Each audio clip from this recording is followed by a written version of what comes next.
Welcome to the 84th playing of the Rose Bowl game. Matching number 1, Michigan Wolverines, and number 7, Washington State Cougars. Yes, it is Southern California indeed. The San Gabriel Mountains framing the city of Pasadena, and just below the famous intersection of Colorado and Orange Grove Boulevards, the Arroyo Seco, where they built the Rose Bowl back in 1922. The history of these two teams in the Rose Bowl is long. The Michigan Wolverines played in the very first one, 1902, 49-0 over Stanford. Unable to find another team to play Michigan, the Tournament of Roses Committee tried polo. That didn't fly, but chariot racing lasted 12 years before football was brought back. And in that second game, unbeaten Washington State beat Brown 14-0. The Cougars returned in 1931, losing to Alabama, and haven't been back since.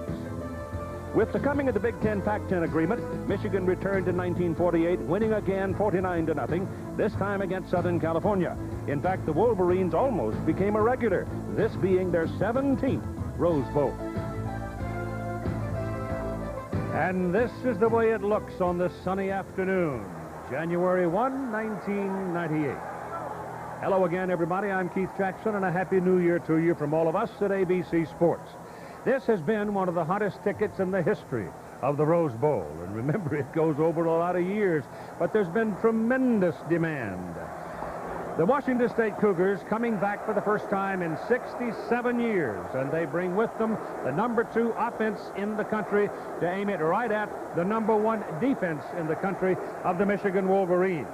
Michigan, undefeated and ranked number 1 in the major polls, have a chance today to win their first undisputed national championship in a half-century.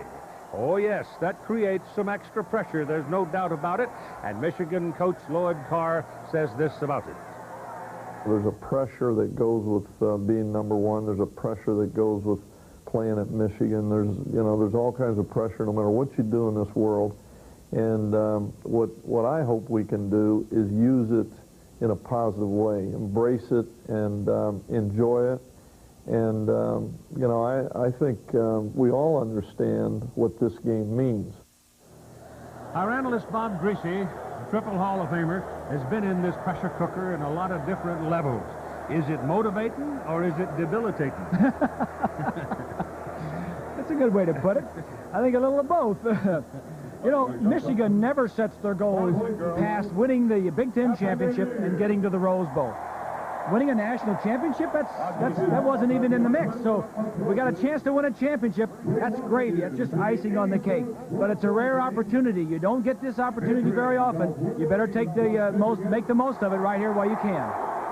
Lynn Swan is another man who has been involved in this championship business, for he was the wide receiver about to catch this touchdown pass for that great 1972 Southern California team that locked the title, and the last time a team locked the title in the Rose Bowl, an undisputed one. Swanee has some memories of what it was like.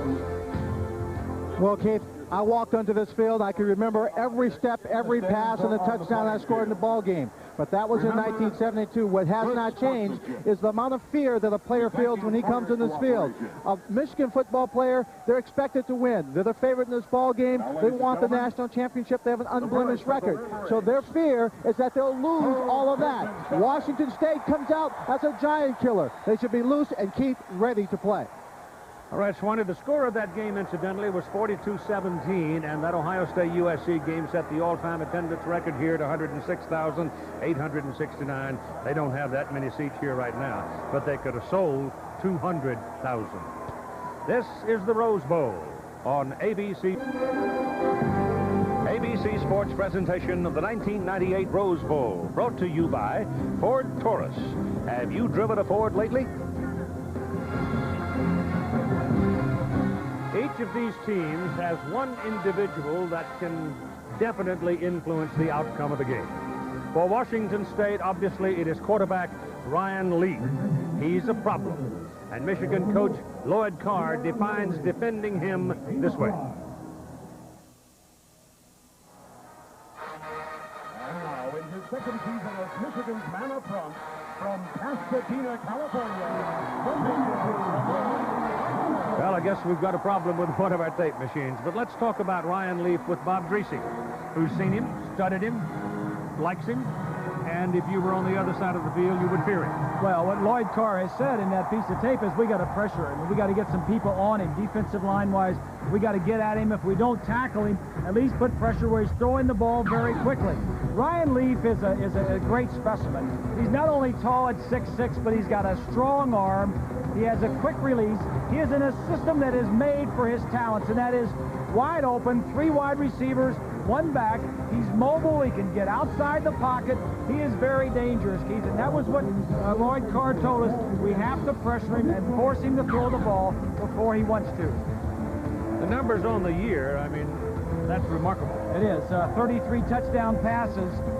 Player of the year. Michigan has only given up 3 touchdown passes on their defense, so it should be a great matchup. Now remember, all this throwing doesn't mean much unless somebody's catching. And they've got some real catchers on this Washington State team. Let's join Lynn Swan for a comment on that. Well, Keith, they're fabulous 5 wide receivers, as they call themselves. May have borrowed the nickname from a Michigan basketball team, but they have totally redefined what that means. They are an average group. If you take them individually, they're just average. But as a group, they've accounted for 177 out of Washington State's total receptions, 223. 30 out of their 34 touchdowns. Their greatest asset, Keith, there's quickness and speed. Especially when you get 4 wide receivers, you get 2 in the slot, and they've got that cushion off the offensive line. They can create some great angles when they come off that offensive line. They'll be looking for the short pass, and another asset they have that they'll look to exploit today, Keith, their ability to make the short catch into a long play. Keith? Well, that's more and more becoming part of the game, too, is doing something with it after you catch it. That's so true, and that's what they do in this offense. And not a single one of these kids played the wide receiver in high school either. 3 running backs, a quarterback, and 1 kid didn't even play a football in high school. The dominant persona for the Michigan Wolverines is obviously Charles Woodson, the Heisman Trophy winner. He lives in the defensive secondary, and he's really something. Well, he's everything that anybody would think of. He's a great blitzer from the outside. He jumps. He's a great leaper. A quarterback has to know where he is, Keith, at all times. And because if you're going to throw in his area, if you throw the ball late, he's likely to pick it off. He won the Heisman. He was a defensive player in the Big Ten twice in a row and led the Big Ten in interceptions. So wherever he is, the quarterback, Ryan Leaf, better know where he is. Yes, you better. Let's go to Lynn Swan again as he talks about this man, because being a wide receiver, he constantly has expressed admiration for his ability. Here's Swanee. I certainly would like to go against him, but Keith, I don't relish what the outcome might have been had I gone against Charles Woodson. He has carried the hopes and dreams of this Michigan team throughout the season, for the undefeated season, for the Rose Bowl, and now a chance at a national championship. Let's take a quick look at number 2, Charles Woodson. Physical, love to make things happen, aggressive. There's not a guy in college football that does more for his team than Charles Woodson is expected to do for us. I get satisfaction out of making a receiver work for everything he gains. He stalks and mauls receivers like a big cat, and is so effective, he virtually shuts down 1/3 of the football field. There's no margin for error. If a quarterback is going to throw in his area, he has to throw the ball on the right side of the receiver. If he throws it a little bit behind him or a little bit over his head, then Woodson is a guy that's going to make a play. Quarterbacks avoid throwing to the side at all because he makes them pay a price. His impact is so devastating, he just became the first defensive player ever to win the Heisman Trophy. But for Charles Woodson, defense is only one of 3 jobs. He also plays wide receiver and gets involved in special teams. And he excels at all of them. Whether you play football or if you don't play football, it's hard to conceive what Charles does. It's probably like being a Democrat and a Republican, all in the same person. The duality is daunting, especially at such a high level of play. Intellectually, psychologically, and physically, Charles Woodson has to do twice as much work, process and retain twice as much information as any other player. His body and mind must be nimble enough to switch between offense and defense at will. Psychology of a player is a lot different defensively. Defense, you see a lot more emotion, whereas offense, it's get down to business. We have a play. This is my assignment. This is what I do. how Charles does it is incredible. He doesn't have the luxury of being able to mess up or forget what he's supposed to do on a certain play. You know, he can't, when he's out there in front of 107,000 people, he can't call timeout because he forgot what he has to do on a certain route.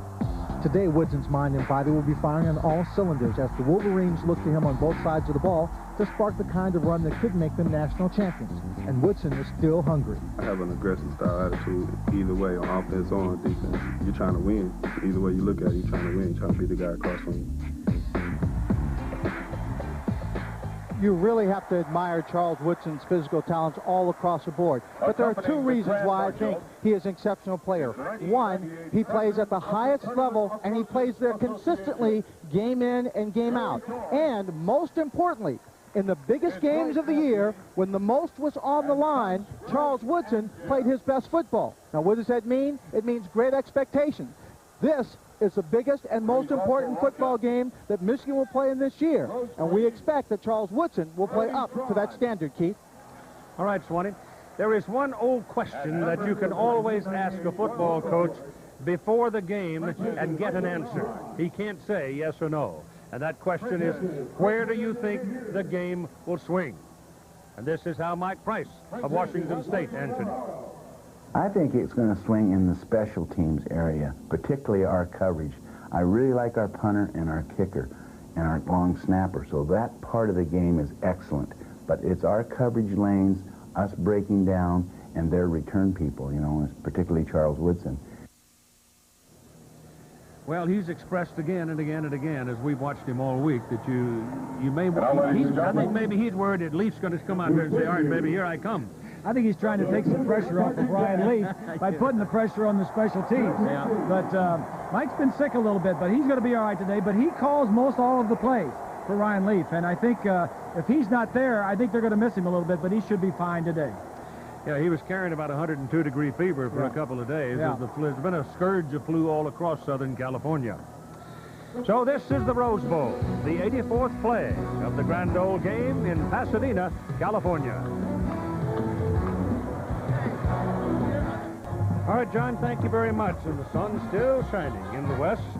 The president of this 109th Tournament of Roses is Gareth Dorn. Gary, when it's all done, he's going to say, phew, 72 hours from now. Look at that pretty lady with him. That's the Grand Marshal, Carol Burnett, and the Queen, the 80th Rose Queen, 17-year-old Purdy Tran from Westbridge School here in Pasadena.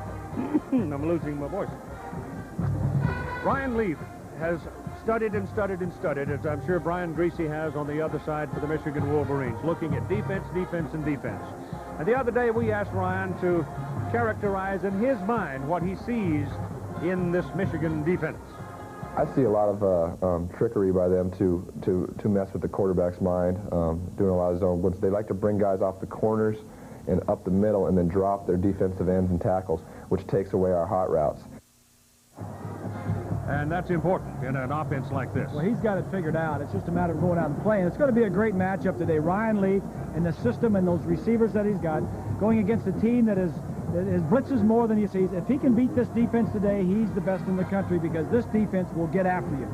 Glenn Steele is one of the anchors of this defense. He plays defensive end, and he is tremendous. He'll play wherever he's one of those guys you open a door and say, sick him, and he goes and does it. But he told us this about the way Jim Herman has changed the Michigan attitude and defense. He just gave us the opportunity to go, you know, not so much as a reading defense, but aggressive defense, getting back there, trying to get the quarterback on the run and you know, just all the blitzing and you know, I think that's helped us more than anything. Those three people up front for Michigan, this fellow, Steele, Josh Williams, and Rob Renis, they're as good as any pressure front we've seen. The strength of the Michigan defense is that defensive line and the depth in their secondary. They match up very well against this team. But the key is in the offensive line, your favorites, the Big Uglies. Yep, they got to give him time. And like Lloyd Carr said, the more time he's got, the more we get spread out. Yeah. And the more of those rabbits can go out there and run loose. And they can run. Let's again go to Lynn Swan. Well, Keith, when you talk about time for the Washington State offense, they don't really need a whole lot of it if they're being successful. They've had 163 possession, and out of those 163, only 22 of them with 3 minutes or more. They've had 44 of a minute or less. Big strike capability, Keith. Great for them. Now the Washington State University marching band, Don Howard directing, and our national anthem.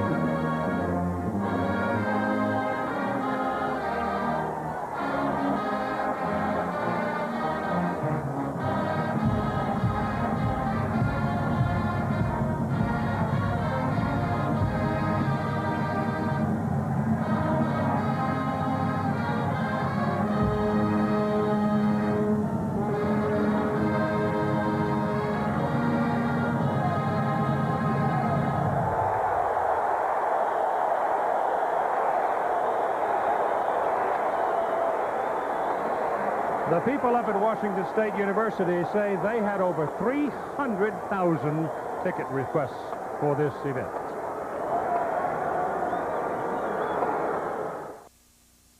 This is college football on ABC Sports. Intercepted by Charles Woodson. Dallas off the Heisman. Leaf again with the ball. Here's the long throw down the right side. Jackson caught it down the right side. Touchdown, Washington State. 67 years of frustration. You know, we're just going to let it all out. Every Cougar out there associated with Washington State, these Rose Bowls for them. I'm a very emotional leader, exciting, excitable. We're one big play away from turning the game around. Again, we've waited our whole careers for at Washington State. To the goal line goes Ryan Lee. Touchdown, Washington State. Here he goes. Charles Woodson down the sideline. He's going to go. Touchdown, Michigan. My mission is to just give my best to the football team. We have a never say die type attitude, and that's the only reason why we're 11-0 this year. Physical, aggressive, love to make things happen. I get satisfaction out of making a receiver work for everything he gains. We have a chance to win our first national championship in 50 years.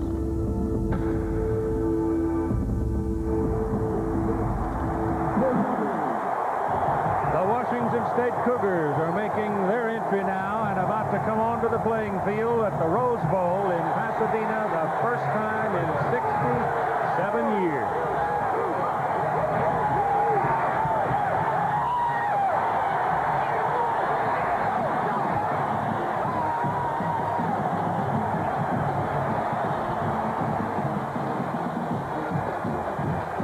Michigan Wolverines had preceded the Cougars a few minutes ago.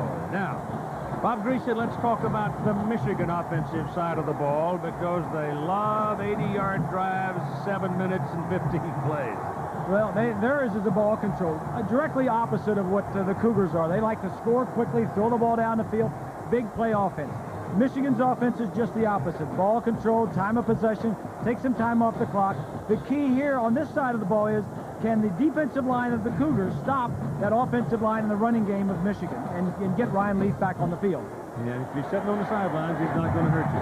Now, the other thing is that ball control by a team as strong as the Wolverines is going to wear out the Washington State defense, probably. The strength of that Washington State defense, you haven't heard a lot about it, is the defensive line. 3 big defensive linemen. That's where they're strong. That's the key on this side of the ball, the Cougars. All right, we're just about ready to go down and get the toss of the coin and find out who's going to have the football first. We told you that the officials are from the Southeastern Conference. Dick Burleson is the referee. He's on the field with President Gary Dorn, Carol Burnett, the Grand Marshal. So let's go down on the field now. Washington State, WSU on the other. The captains for the Cougars, Ryan Leaf, Corey Windrow, and Dorian Booz. For the Wolverines, Eric Mays, Anthony Thomas, and John Jackson.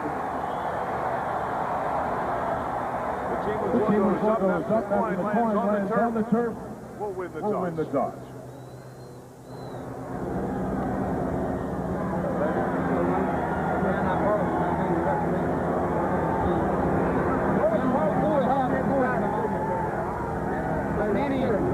On any penalty play today, gentlemen, before we have the coin toss, on any penalty play today, if you don't understand it, tell me. I'll explain it as many times as necessary. Once you give me your choice, that's it. No changing. If the choice is obvious, I won't even bother you with it. I'll pick it up, mark it off, tell you what it is. All right, in a moment, the Grand Marshal, Miss Carol Burnett, will flip the coin, and who will call for Washington State? All right, Washington State, your side is head, this side is tails. What do you want? Head. All right, flip the coin. Okay, stand back, I don't want to hurt you. Stand back.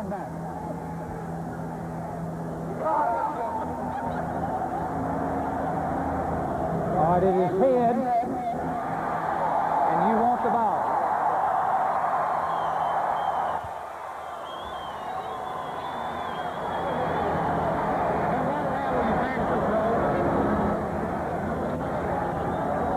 Beginning the first half, Washington State will receive on this end. Michigan will kick and defend this goal. Shake hands, men. Let's have a great ball game. Well, that's what they had wanted. They wanted the ball. They want their offense on the field first. Let's join Lynn Swan again. Well, Keith, finally, all the practice and preparation, all the planning, positioning, and parading are finally over, and it comes down to a football game. You know, Mike Price all year long since we saw him up in Pullman against UCLA has said his team is a David playing against Goliath. Well, he's been saying it, but he doesn't believe it. He stood up his defensive line just a couple of days ago, and they range from 6'2" to 6'7", 250 pounds to 316. He had the whole team look at him, and he said, what do they look like? David's or Goliath? And that's the way they intend to play, Keith, like the Goliath, and come out ahead. Keith? Mike Price, the Pac-10 Coach of the Year, just getting over the flu, as we told you. If he wins today, it's number 100 in his career. Came to Washington State from having been the head coach at Weber State. Lloyd Carr, the man across the field for Michigan, the Big Ten Coach of the Year, and the Walter Camp Foundation Coach of the Year. And for each one of these men, I'm sure there are other honors in store for them as the banquet days are yet to come. But it is Ryan Leaf and the Washington State offense that they had hoped, Mike Price and his staff had hoped to get on the field first. And I think both sides, Keith, the side that's on the field first, I think, is what both teams wanted. I think the Cougars wanted their offense out first, and I think Michigan wanted their defense out first. Jay Feely will kick off for the Michigan Wolverines. The deep people for Washington State are number 9, Kevin McKenzie, and Nyan Taylor, number 82, and they are Burners. The field is perfect. So is the weather. Here we go.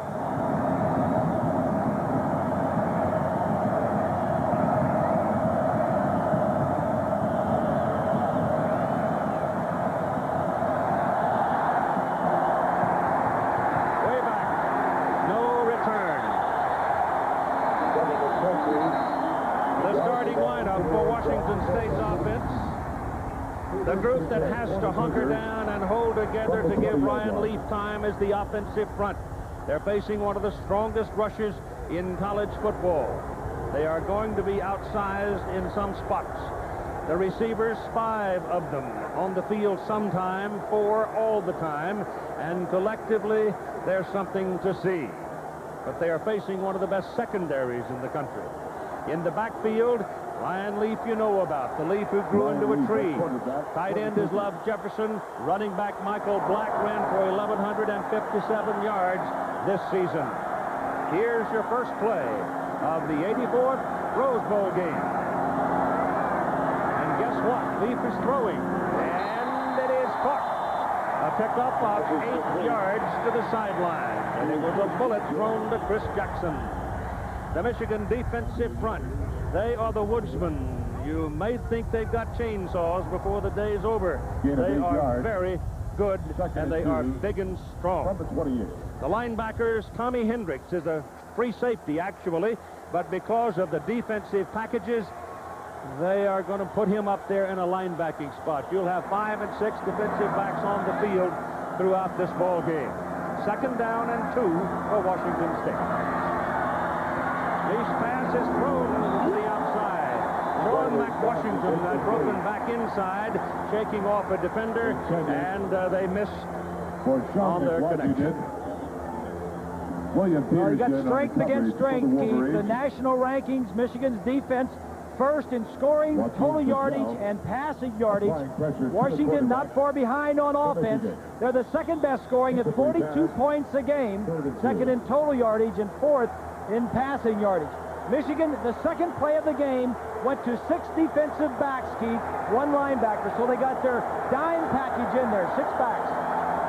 And it is 3rd and 2 for the Cougars.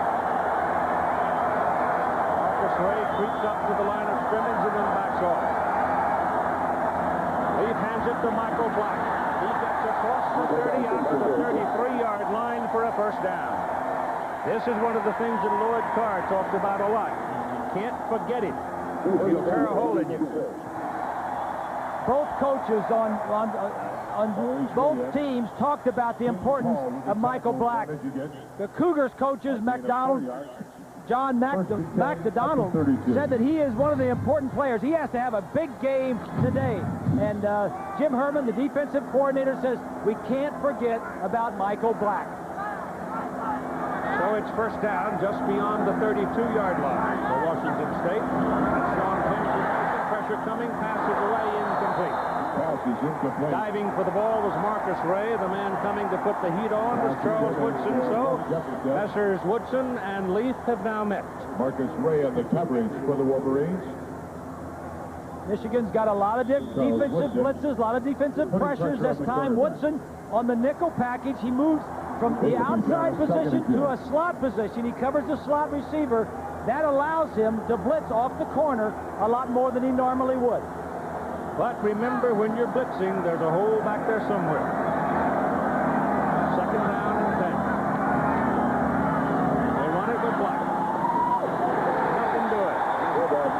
They lose a yard as Tommy Hendricks, that free safety, up in that linebacking slot, led the tacklers. Hendricks is big enough. He's 205 pounds, 6'2", out of Houston. It is, let's call it 3rd and 10.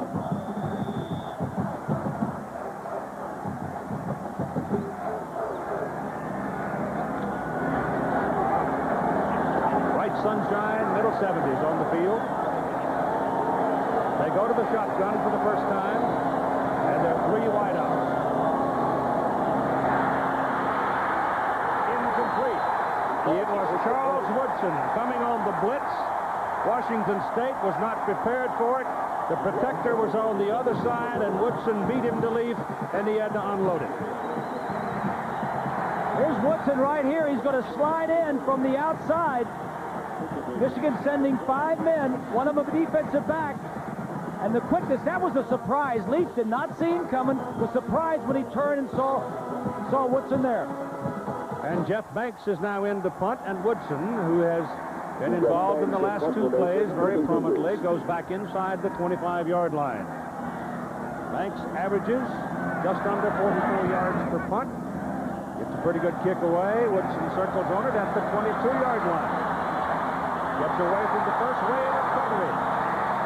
And the second finally gets him at about the 25-yard line. 46-yard punt, a 3-yard return. And so Michigan will have the ball for their first possession when we come back.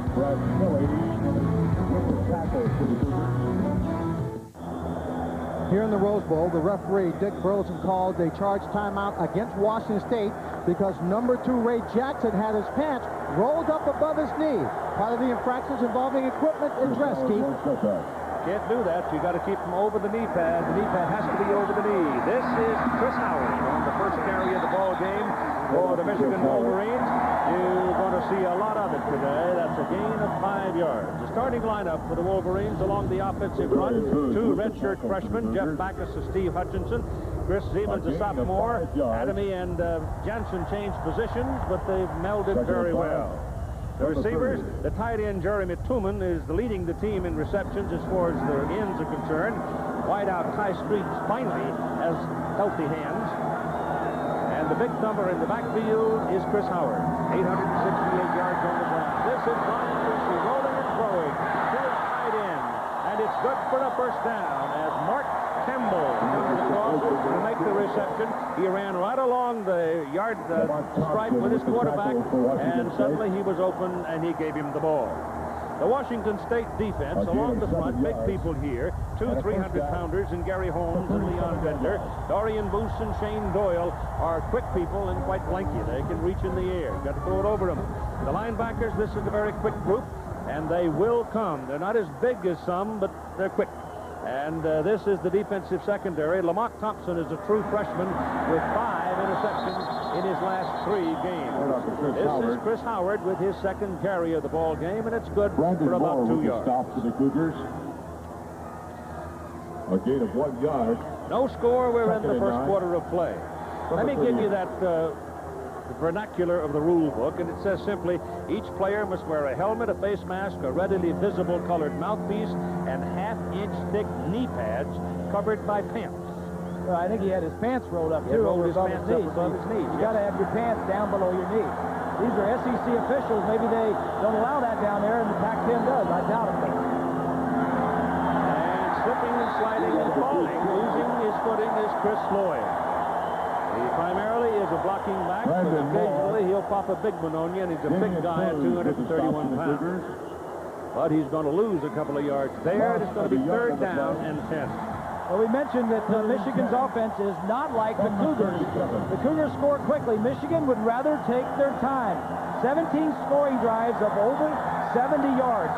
And of those 17 drives, 15 were for touchdowns, so they got it in when they got down there. All right, Brian Griese goes to the shotgun.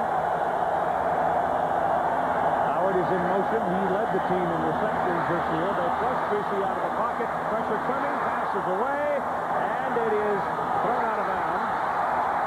Cougar caught it over there. They're going to give him the interception. Lamont Thompson, who's a 6'5" true freshman, loping along, and when Steve Gleason hit Brian Griese, he forced more air under the ball, and Thompson just barely got it. Well, it was good coverage initially, forces Brian to get outside the pocket. He's just trying to throw this ball away, I think, mostly. And Thompson from the top, this is his 6th interception in the last 3 games. He's a true freshman. Does a nice job of getting his feet in. Yeah, he had 3 against Washington. 3 in his last game and 2 in the previous game. He just started, this is his 4th game that he has started, Thompson. Cougars come out now with a first down at their own 37-yard line. They've got 4 wideouts.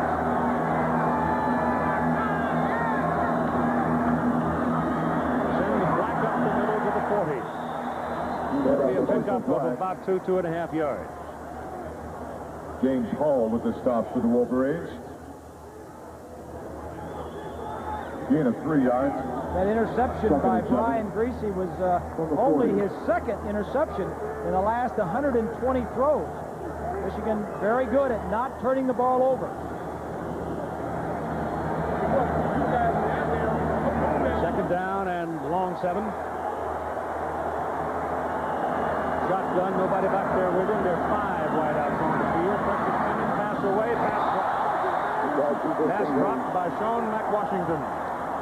Might have heard some thundering hooves. And they belong to a fellow named Woodson.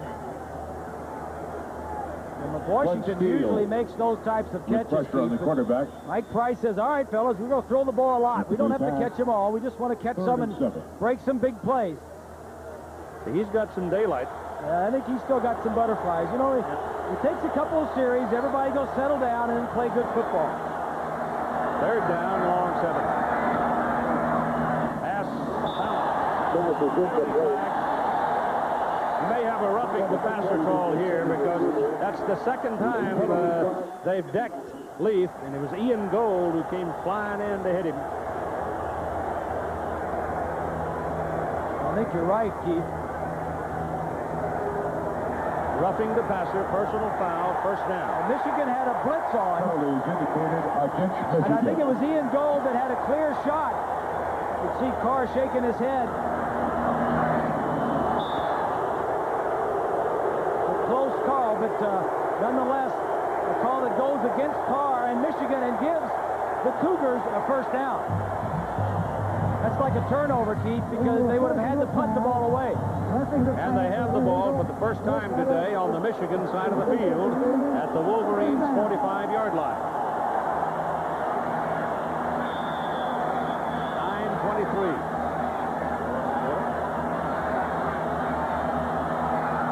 Back to single back. Black gets it. Nothing. Linfield, number 81, James Hall, number 56. No gain on the play. Second and 10.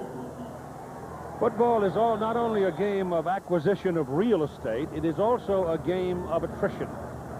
As the teams with a greater depth will eventuate to the winner's circle. It is reasoned, but not necessarily always true. But in the fourth quarter, there's going to be some gut check time. Leaf has good protection, throws, it's caught. Down at the 40 for about a 5-yard pickup by Sean Timms. Nothing was available deeper than that. That was the one man that was open. Mike Price calls all the plays for the Cougars. He's got his chart right there, and he's just going to send them in with one of the other quarterbacks. McKenzie coming back. See both the quarterbacks there doing signals, 17 and 13. They're both sending him. One is hot and one is a dummy caller. And Love Jefferson, the tight end, goes out. That puts 4 wide receivers on the field. Out of the shotgun, the blitz. Thrown hard down the middle and dropped by Timms. The ball was thrown very hard and a little bit behind it. They had the play. They had the yardage for the first down. I think all of the receivers that haven't gotten hit yet, Timms and McWashington, I think they still need to get the butterflies knocked out of them, Keith. The 2 guys that dropped balls hadn't gotten hit yet. Oh, it'll come. It'll come. Second punt for Jeff Banks. The first one was a 46-yarder. Woodson standing outside the 10. Figures if he goes inside the 10, he's going to let it go anyway. And Banks trying to shoot it straight up and kill it deep. And he's got a man down there that may do it. Get it quick. He got it on the 1. Chris Jackson. Can't let that thing bounce around twice. It'll slip right by you, but he got it. So, it's a 39-yard punt, and it's just exactly what the Cougars wanted. Michigan will start at their 1.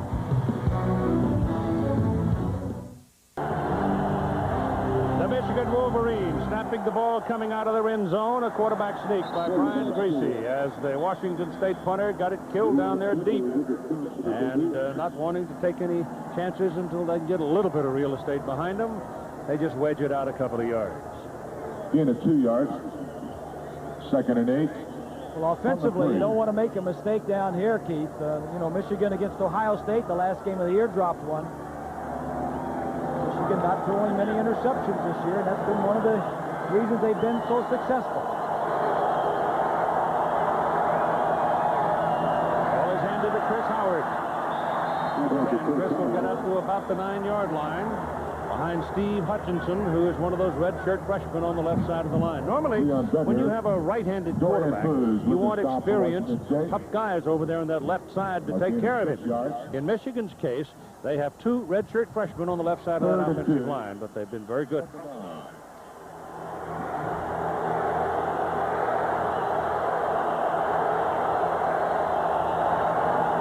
Third down, ball handed to Howard, and he is dropped right at the 10. then Steve Gleason, flying through, makes his second big defensive play of the ball game. And it's going to be 4th down. Washington State came with a blitz that time. Gleason, a linebacker, and Moore. Michigan's going to have to punt. So this is going to send Sean Timms deep, and the punter is Jason Benson. You can see he's standing well back in his end zone. Some pressure, but he gets it out. It's a good kick. Timms coming up for it. Yes, ball puts it down at the Michigan 47-yard line. So, once again, Washington State's going to have the football on the Michigan side of the field. There's no score. 37 yards on the front.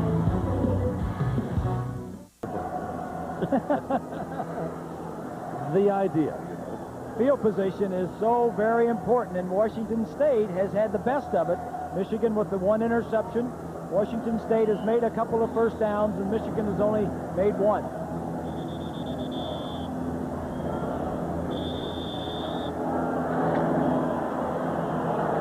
There are the numbers on Ryan Leaf.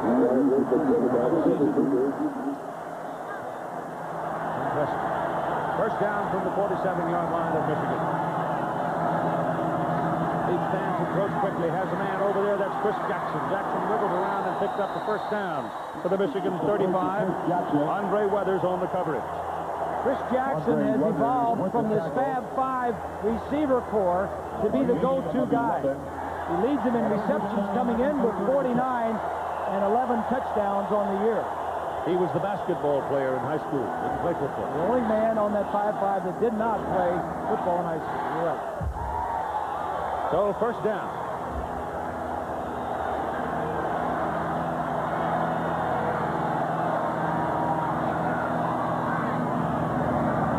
Second off.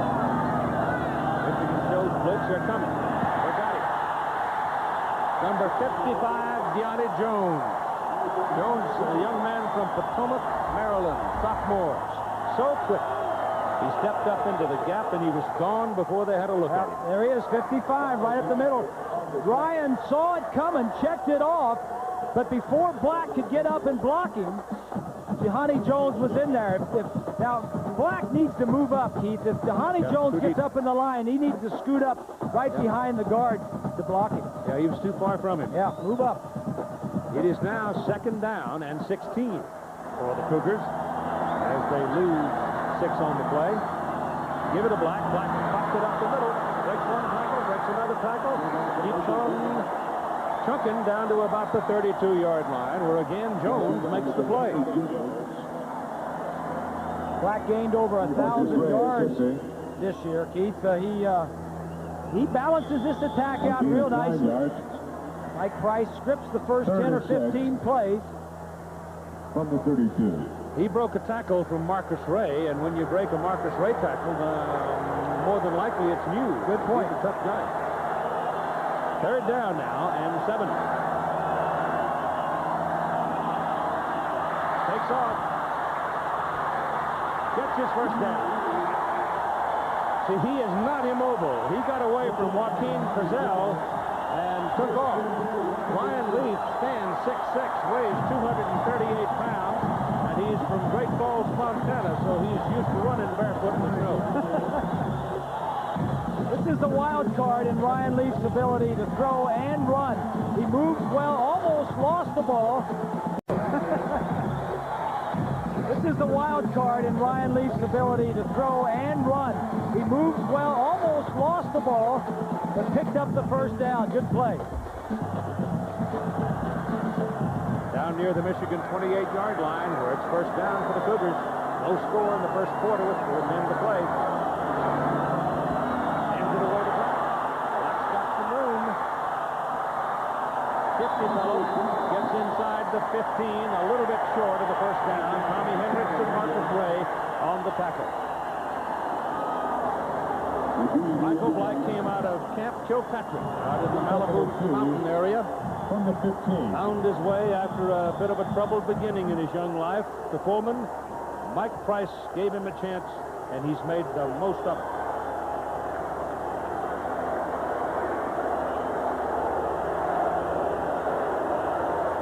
second down and about a yard and a half.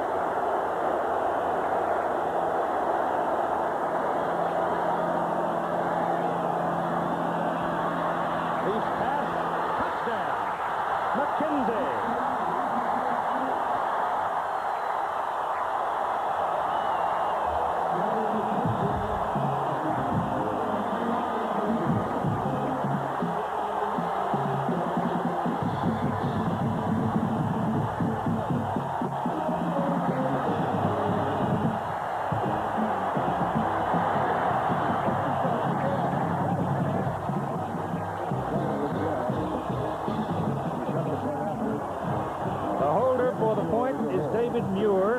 Quarterback. Ryan Lindell, the extra point kick is good. And 3:17 to go in the first quarter. Washington State goes for the lead, 7-0.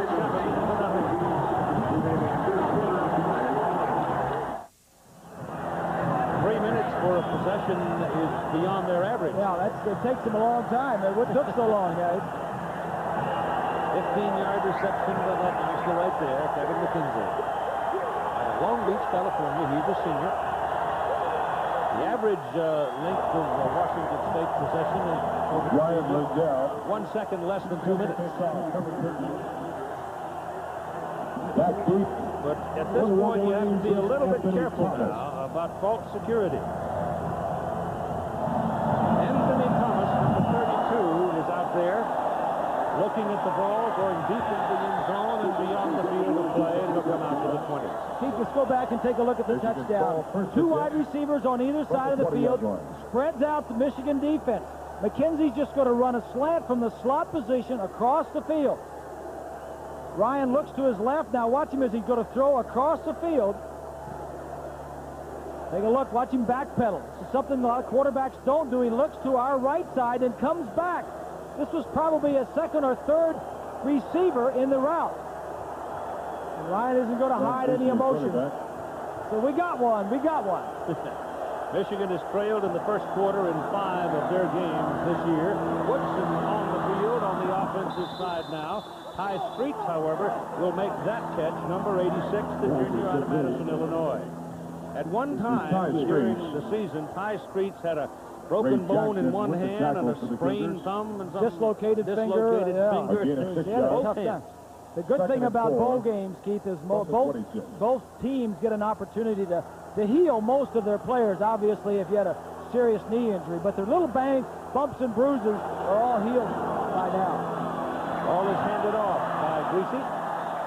And the play by Chris Howard will go out to the 30-yard line, and that looks like it'll be a first down for the Wolverines. Coming up on ABC Sports, our Bowl Bash continuing with the Nokia Sugar Bowl. Bobby Bowden of the Florida State Seminoles against John Cooper's Ohio State Buckeyes. This one's got a chance to be a heck of a football game. That should be a good one, shouldn't it? Oh, boy. 2 strong teams, boy. That'll be a good one. So from the 30, first down for the Wolverines. That's Shaw going in motion. Griese back, swings it out to Chris Howard. He's caught in the backfield by Boose. Dorian Boose, who when he came to Washington State had played wide out, had been a running back, had been a punter and a basketball player, and then he started to get good food, and he grew into a tackle. And his best football is ahead of him. Bill Doba, the defensive coordinator, saying his football is he's only played defensive end for 2 years, Keith, as you mentioned. He's been everywhere else, growing into his body, and he'll be a good player. Second down and 13. And Griese back again, setting up a screen. Ball goes to Chris Howard. Look out. That's a first down. It's a good, strong run by Howard. Dwayne Stewart finally got him down. Here's 20.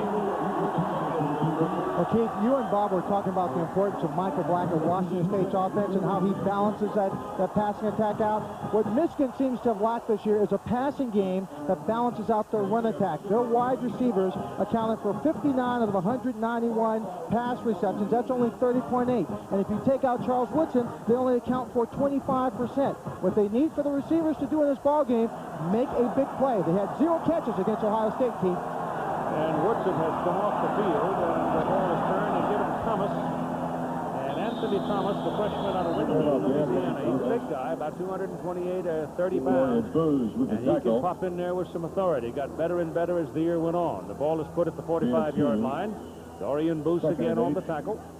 You hear the crowd, it may sound like they're booing, but they're just cheering Boose. Boose. You do that well, Hoss. Well, he showed me how yesterday. Very attractive youngster. He is. I thought the best yell of the banquet, the luncheon yesterday, was Carol Burnett. She's terrific. She does that Tarzan still pretty good. Second down and 8.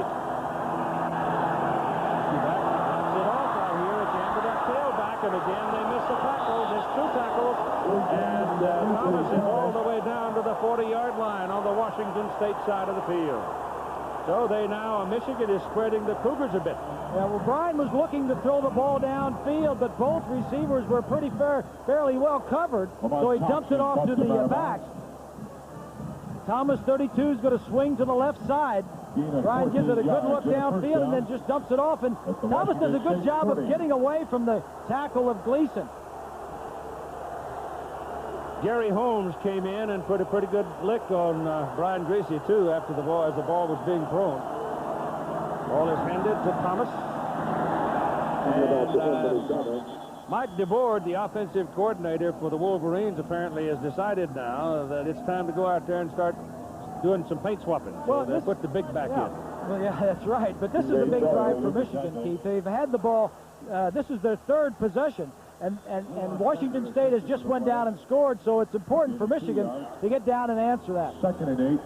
We're coming up toward the end of the quarter, and there will be no more play as we run out of time. Clarence Williams is on the field and apparently will play when we come back from this break. 7-0 Washington State lead.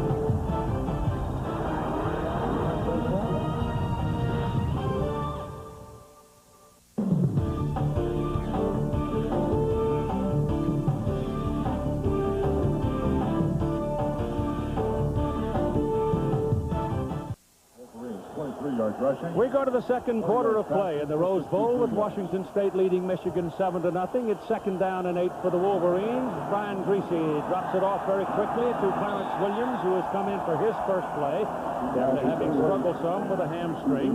He's a very good receiver, and he picks up maybe a yard, maybe 2. Here's the numbers after the first quarter. Look down to turnovers. The numbers are pretty equal down to turnovers. Michigan had the 1 turnover, led to 7 points by the Cougars. Time of possession about the same, and the average starting position is big in favor of the Cougars. Gary Matuman, the tight end, their leading receiver, catching the ball. Cougars showing blitz. They bring Matuman back toward the ball. Brian Griese dropping the throw, gets his pass away, and it's deflected. It was deflected and incomplete. Brian felt like he had a receiver open if he just hadn't gotten the ball deflected. One of the Cougar defensive linemen, I think it's going to be Holmes. Nope. Stewart gets it. Lawan Gibbons defending on the play for the Cougars. And it falls to the field. And it is 4th down for the Wolverines. The ball is resting at the Washington State 38-yard line. And they'll punt. Both teams, Keith, have fake punts, fake field goals, and all these tricks in.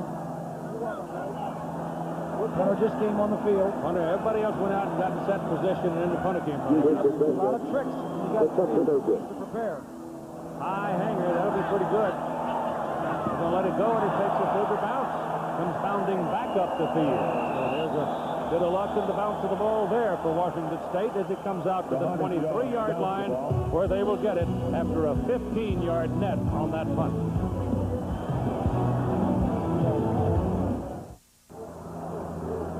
And it's January 1 at the Rose Bowl, 1998. Washington State's quarterback with those numbers so far in the ball game. That's against the nation's top defense. First down and 10 from their own 23. Cougars lead 7-0. No backs in the backfield. 5 wide receivers. No backs back there. Pressure's coming. He gets it away, and the pass is incomplete. In swung, what do you say? Well, Kate, it usually takes about a quarter for both teams to establish a pace of the ball game or get used to the speed of the play. Now, Ryan Leaf is one of the best quarterbacks in the country, and there's nobody at Michigan who could throw the ball in practice with the kind of velocity he does. So they're going to take a little time just to feel him out and time the ball a little bit better. But keep in mind, this Michigan defense is also extremely quick. He's got to adjust to the speed of their defensive secondary and how fast they, too, break on the ball, Keith. Bob? Little game of dominoes. Especially when you don't have any backs in the backfield. Ryan knows that they're going to be coming after him, and he knows he's got to throw it quickly. 2nd and 10. Woodson coming around the corner. Passes away, and it is caught. Marvelous catch by Sean McWashington. Tommy Hendricks just clobbered him, and McWashington came up with it. That makes up for any balls that were dropped right there.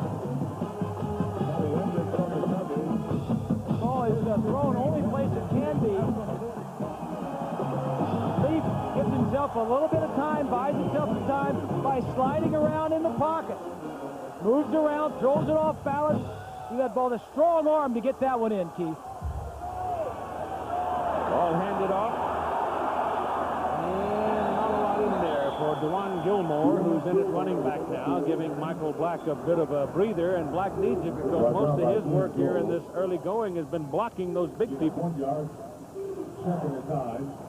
The reason that last completion by Ryan Leaf was made is because of his mobility to move around and give McWashington a little bit more time to get open, and the strong arm that got it upfield. Gilmore with a yard on the carry. It is 2nd down and 9. You've got 3 wide receivers at the bottom of your picture. Throws it out here. Ball is caught by McKenzie. And a good, solid open field tackle by Marcus Ray. He just nailed him to the turf. He had 2 people, 2 of the wideouts were in front of him trying to effect blocks, but Ray penetrated. Well, Ryan saw that there was going to be a zone out there. Only two defensive backs out there covering his 3 wide receivers that you mentioned, Keith. So he just flipped it out there and let him run with it. That was the McWashington-Hendricks collision from the play before we just saw. 3rd down and 4.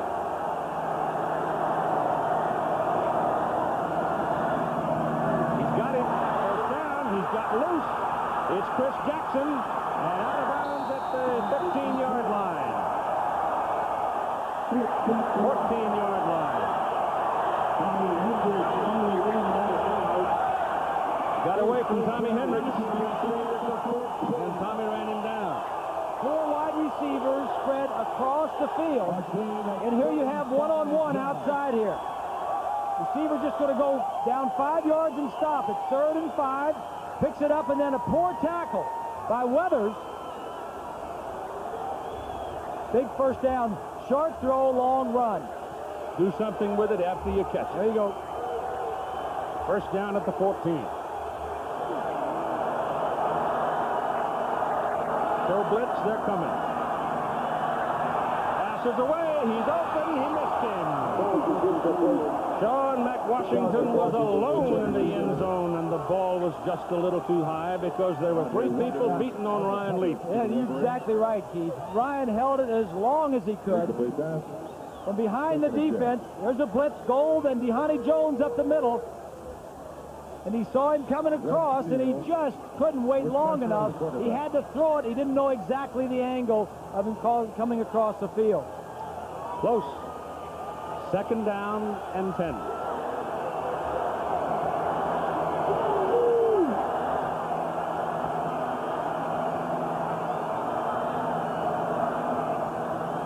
Gilmore. Not a lot there. A couple of yards. It'll be 3rd down. This offense of Washington State, Keith, passes to set up the run. Mike Price loves to spread them out. When you spread the receivers across the field, you also spread the defense across the field. And you spread them thin. It's almost like when he runs the ball, it's like an afterthought. You're kind of surprised when he runs it. Griese has now crossed the 100-yard marker at 101. The ball is on the 12-yard line. 3rd down and 8.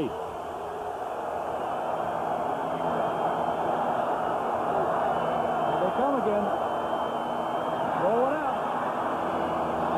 Intercepted. Charles Woodson.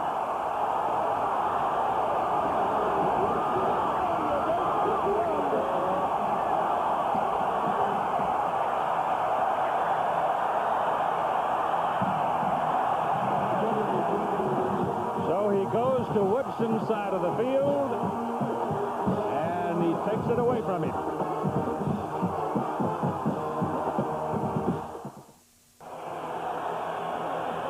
So the Woodson interception gives Michigan the ball on the 20-yard line. The Cougars knocking on the door, come away empty. And let's see now what impact that play will have on the rest of this game. Ball is handed inside to Chris Floyd, the big fullback, and he's decked right up the line of scrimmage. Here's the matchup.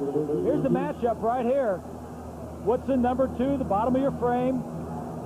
I said early in the ball game that if you're not on time when you've got Charles Woodson, if you're trying to beat Woodson and you don't throw the ball accurately or on time or with a good spiral, the ball may have gotten there a little quicker if he had a good spiral on it, but there is no room for not being perfect when you throw in the area of Charles Woodson.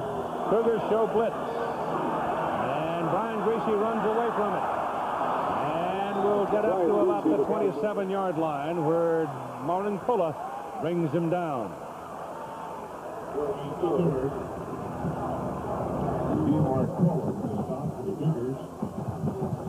Like Brian is looking to his left side, looks to his tight end. They have double coverage on the tight end. Michigan likes to throw to their tight end. They like to throw to their backs. They like single coverage outside on the wide receivers. Brandon Moore, number 22, is the man that flushed him for Washington State. 3rd down now and 3. And the pass is batted down. That's the 2nd time today a lineman has affected the flight of the ball. That time Dorian Boose just swatted it away. Bose is 282 pounds. He stands 6'6". Number 90 doing a nice job. Boost fighting to get in, and if you can't get near the quarterback, get your hands up when you see he's going to throw the football. So on 4th down, Jason Benson is in the punt. It's one that has a low trajectory. Sean Timms trying to find some room. And Washington State once again is going to have very good field position. 1st down at their own 40.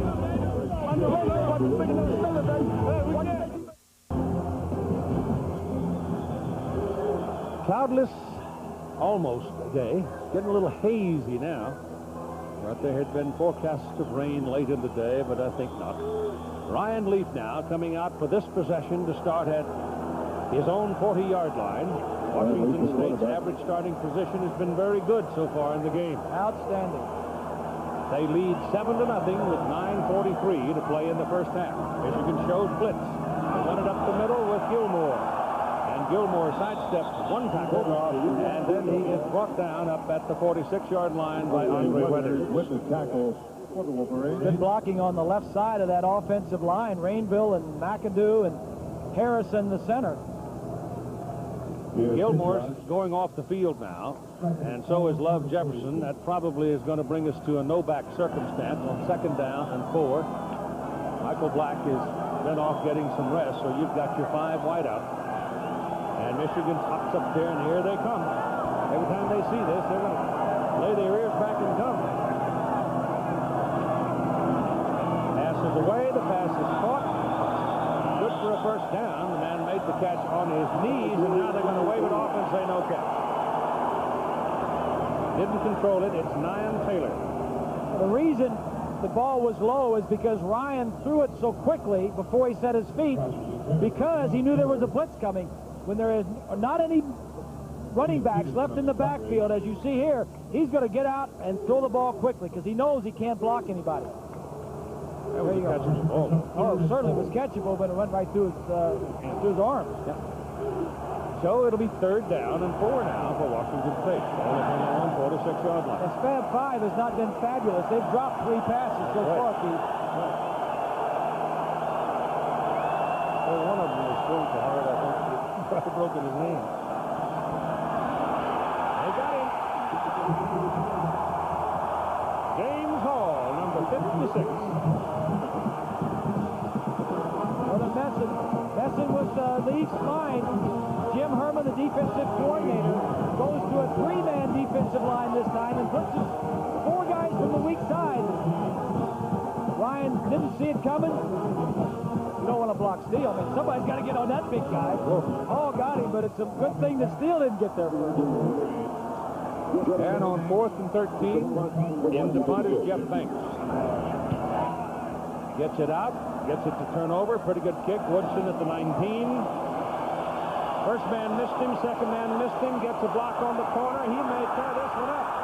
And they finally get him out of bounds. So they got themselves, there were 4 of them, they got them all locked into one spot, and nobody could make the tackle. 44-yard punt and a 15-yard return.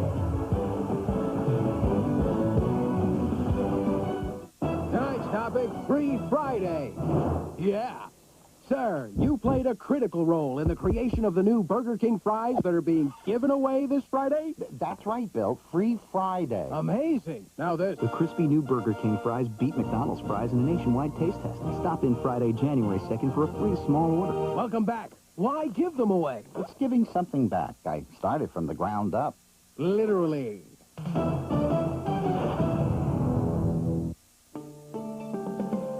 The new Dodge Durango is like no sport utility you've ever seen.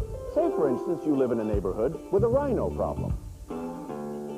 In a Durango, you could outrun him with the most powerful engine offered in the class. Or you could move him with its best-in-class towing capacity. Or, if push really came to shove, Durango's superior horn would prevail. Durango, new ground for the new Dodge.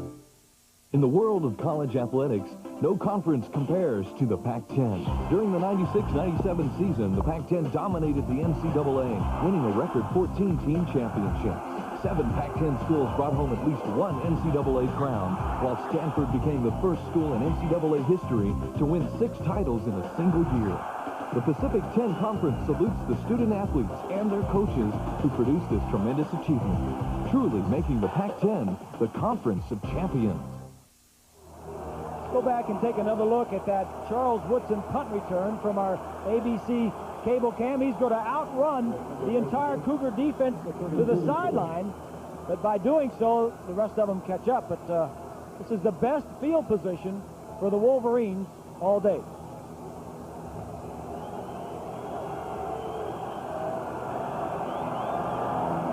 Griese still got it after the play action and going deep downfield. He's tripped him up, and a penalty flag.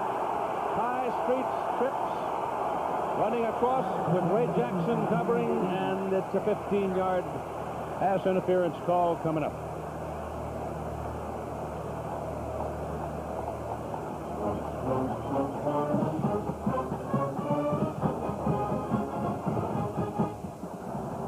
Pass interference against the defense, 15 yards from the previous spot, and an automatic first down. Not catchable is what Mike Price is saying. I like the call, though, Mike, to board the offensive coordinator going deep to kind of loosen up the Cougar defense. I think that's a good call. Ray Jackson is the brother of Chris Jackson, the wide receiver on the Washington State team. Ball comes with the penalty out to the 49-yard line and a first down. Woodson is on the field, and he's the man in motion, and he has the ball, and he's coming around, and he is caught behind the line of scrimmage by Brandon Moore. Moore blitzing on the play, one of those linebackers that's very quick, and he ran him down. Lost for 2 yards. As I mentioned, both teams have had 5 or 6 weeks to prepare for this game, Keith, and both teams have a few new wrinkles, and that was one that Michigan has not shown most of the season. Woodson is lined up at the left flanker, came back in motion, and Brandon Moore says, I'll have none of that stuff. Ball comes back to the 46-yard line. And Brian Griese drops, gets his pass in the air for Ty Streets, and he's got it, and he's gone. Touchdown, Michigan.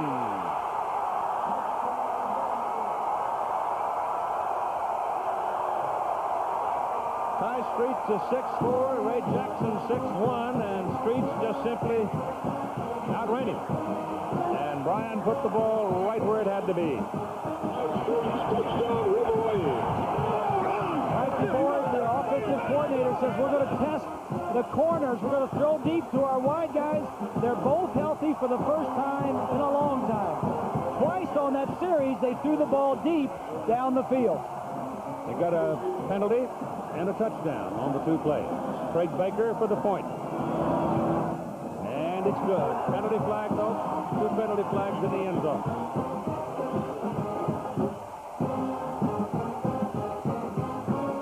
Penalty flags.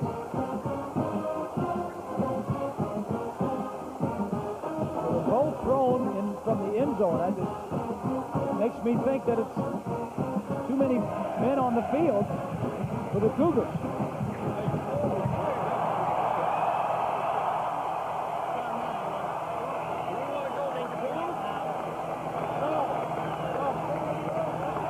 Yeah, there's the guys that... We have too many players on the field. Illegal participation. Those guys back there are the ones that do the counting. They count them, don't they? Point is good. And they both must have counted because they both of them threw their flags. Kick was good to tie the score at 7. Ty Streets, number 86, single coverage. He's got the speed and the height. The ball was right there. Touchdown, Michigan. And you've got 7:08 to play in the first half. Washington State scored early in the ball game and led up to this point, and could have had a chance to put another one away, except a pass went to the hands of Woodson, and the Cougars didn't score. That's a big score for Michigan. Now both teams have scored. They've both drawn blood. Now they're going to play football. 20. In the play, we talked about the wide receivers from Michigan having to make it in this ball game. It wasn't a tough catch over the middle. It was straight down the sideline deep. He beats his man, and he turns in a big play to keep this offensive unit going and get on the scoreboard. If the wide receivers of Michigan can turn in this kind of play throughout the ball game, Michigan can conceivably blow this game wide open, Keith. All right, the kickoff is coming, and the deep people for Washington State are Taylor and McKenzie, 82 and 9.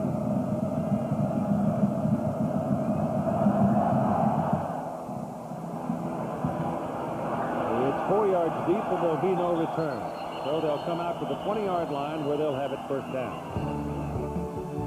Sunday at 2 Eastern, 1 Central Pacific on ABC. Final match of the Anderson Consulting World Championship of Golf. 4 of the great players from around the world who've been involved in this chase for the big bucks, including that man, Ernie Els, out of South Africa. Davis Love, the United States, is still active. Semifinals are Saturday, and the finals are on Sunday. 2 Eastern, 1 Central and Pacific.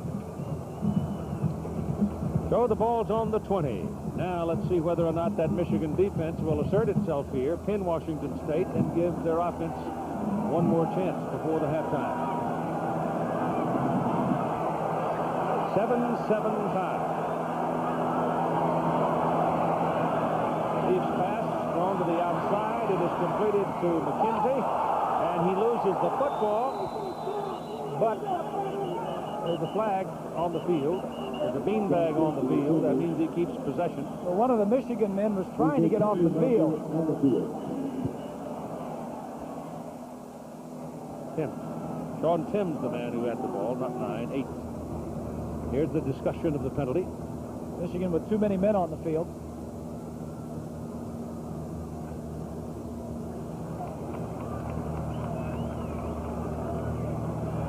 Now, bottom of your screen right there. It's, didn't make it. Yeah. That's one of the problems. Against the defense, player did not get off the field in time. 5-yard penalty. Repeat first down. Keith, one of the problems for Michigan playing against a team that used multiple formations, 3 wide receivers, 4 wide receivers, no backs, 5 and all that, is you want your personnel groups to match up with their offensive groups yours defensively, and Jim Herman has a lot of different packages, and he usually names them or codes them so everybody knows which ones they're on. That time, too many players on the field. So it's 1st and 5 after the penalty. And 6.5 minutes to go in the first half. Lead quickly to Jackson. Chris is down, incomplete forward pass. Clint Copenhaver knocked it out of there. Keith, Michael Black hasn't been in the ball game. He's on the sideline. The reason is he bruised a muscle on his right leg, on the outside of that leg, just below the knee. He had a pad on it. He tried to walk and keep it loose on the sideline. The padding felt uncomfortable. He took it off, but as you can see, he's just standing there and doesn't have his helmet. And whenever a player doesn't have his helmet, Keith, it's a sure bet he's not going in the ball game anytime soon. Right. That's a huge loss for him.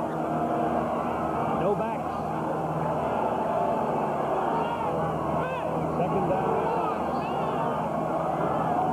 Here comes Gold on the blitz. They pick him up, throw the ball. His pass is completed to Chris Jackson. He rolls over the 30-yard line, and that'll be a first down. Down by James Whitley.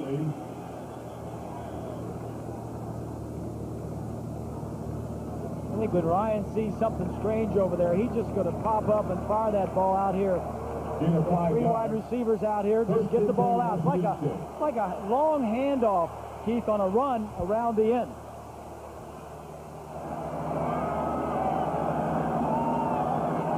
Chains move, first down Cougars. 6 minutes to go, first half, 7-7 tie. In the 84th playing the Rose Bowl. Ball handed to Gilmore. And he'll have a yard. They sorely miss Michael Black.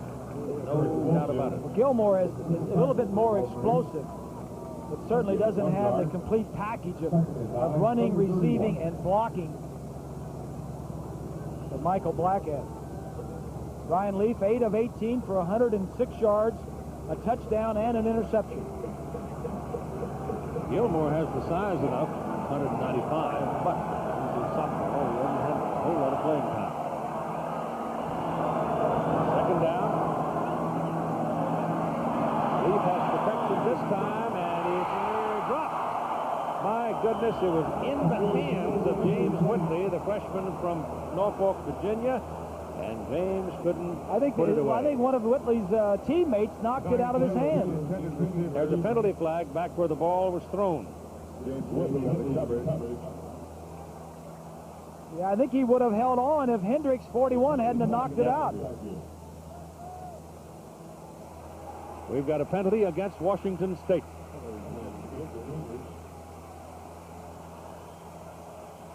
Both of these teams have a lot of penalties Keith called against them. In fact, Michigan is the most penalized, and the Cougars are right near the most penalized, averaging 11 penalties per game. We have an offensive face mask penalty, which is automatically 15 yards. The penalty is from the spot of the foul, half the distance to the goal. Repeat the down. Wow, that's severe. At number 13, you see wig-wagging signs in. That's Steve Birnbaum. He's out of Chino Hills, California, sophomore. Possibly the successor to Ryan Leaf at Washington State at the quarterback position. That's an 18-yard penalty. Leaf stands up, steps away, throws it to ground. Sean Timms was out there and was about his only choice. Josh Williams was about to deck him. I don't think Ryan knew what they were doing. I don't think Michigan knew what they were doing defensively. They were running back and forth. This Cougar offense averaging 42 points per game. Michigan only giving up an average of 9 points a game from behind the offense. Josh Williams, 91. So it is third down and 27 for the Cougars. No backs. Leaf takes off. Got a block. And he gets it up to the 26, 27-yard line where Ian Gold has the privilege of making a tackle, but he found out that this is a big, tough man. So he did get him down. Now they'll punt. Brings up 4th and 13. Woodson backing up. Go back inside the 35, and Jeff Banks now for his 4th punt of the day, 46, 39, and 44.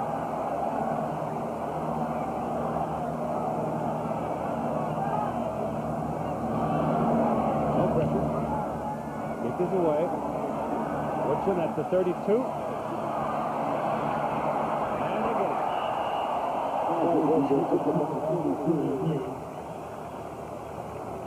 So they pin him in and drop him back at the 32-yard line, a 7-7 tie.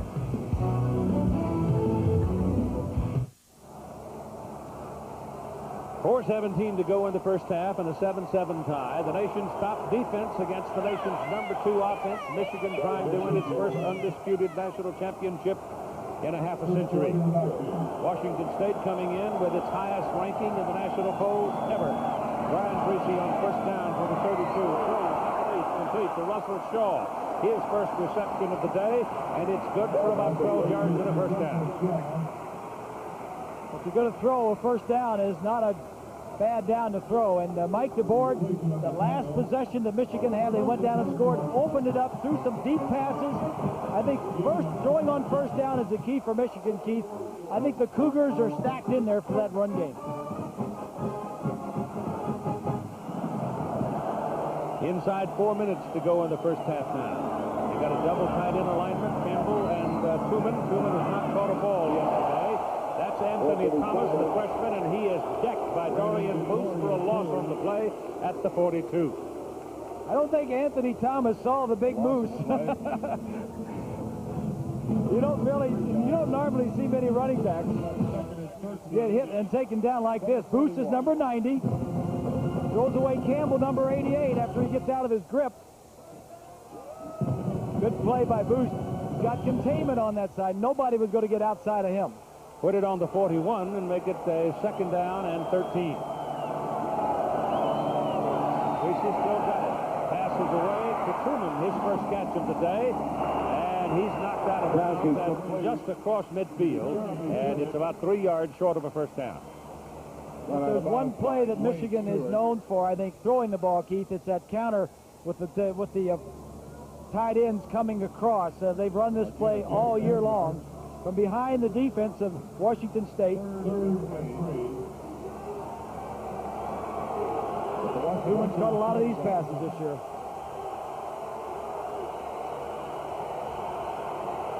It's just almost touching the midfield stripe. And it's 3rd down and 3. This is an area where the Cougars like to blitz. There they come. Brandon Moore came right up the middle. He's a senior from Carson, California. Nobody touches him. 15 yards. There's Moore right here. He's going to blitz right inside. Watches, it's just going to open up. Nobody lays a hand on him. Brian trying to get the ball to the tight end coming across, but didn't have time. And Benson. Good kick. Fair catch call at the 26-yard line by Sean Pym. And that's where the Cougars will take over in a 7-7 tie and 2:29 to play in the first half.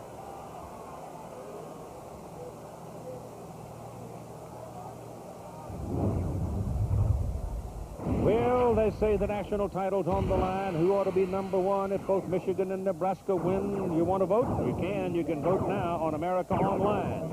Keyword ABC Sport. There's one little hook. Your vote won't count in the official poll. Let's go ahead and vote anyhow. Yeah. It's fun to argue about it. Here come the Cougars. Single back. That's Gilmore. And the pass across the way. Dropped by Chris Jackson. About 4 or 5 drops by the wide receivers. Michigan's tough on quarterbacks. This is what they've done all season long in their first 11 games. 49% completion rate. Only 3 touchdowns allowed. And they picked off 22 passes. Let's check and see what Ryan Leaf has done this year. He's completed 56, thrown 33 touchdown passes, and only 10 interceptions, going for 331 yards. So that's what you got. You got big-time passer against big-time defense. 4 wideouts, 3 of them at the top of the picture. Handed off to Gilmore. That's a pretty good little run there by Gilmore. He gets it up to the 35-yard line, about 2 yards short of his first down. Mike Price, who calls the plays, going to all of his tricks. The last series, he had a quarterback draw with no backs in the backfield, and now he's trying to keep that defensive line and linebackers honest by running some draws in there. 2 nights ago, Mike was really sick, but he shook it off. I imagine he had a little adrenaline helping him. 3rd down and a short 2. Dropped it. Leaf dropped the snap. Didn't come away from Lee Harrison clean with it. It'll be 4th down. That'll drive coaches nuts right there. Drive coaches nuts. What usually happens is the center is so anxious to get out and get his block, and a lot of times he has to reach. No, he didn't even get it back. It slipped out. Yep. It didn't even get up. What happens there is that a lot of times they'll tilt the ball too much, and the ball he won't get it. Won't slide it along the grass. It's tilted too much, and the point is in the grass. Never gets it snapped. Jeff Banks to punt again, and this is the 5th. Woodson's waiting. Good air under this one. Good kick. And Woodson calls the fair catch at the 35-yard line. Mark it right there, and it'll be 1st down for Michigan. 41-yard punt. 41 yards. Charles Woodson, we talked about him before the game. Let's see what he's done so far today. No pressure from the outside. Defense, the coverage. That's the only pick of the game. Helped turn the momentum around. He's been in about 3 or 4 plays on offense and been very active defensively.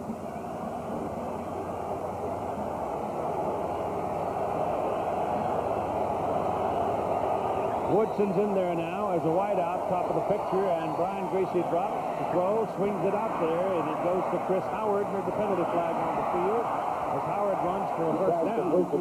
Let's see about that flag that came from the referee, and it may very well be holding on Michigan. That's usually bad news for the offense when he pulls the yellow out. That's what it is. Lloyd Carr had Woodson in there just to be a decoy more than anything else. Talking to Bill Doba, the defensive coordinator for the Cougars, he said, I asked him, I said, when Michigan puts in Woodson, what usually happens? He says, they usually try to get him the ball.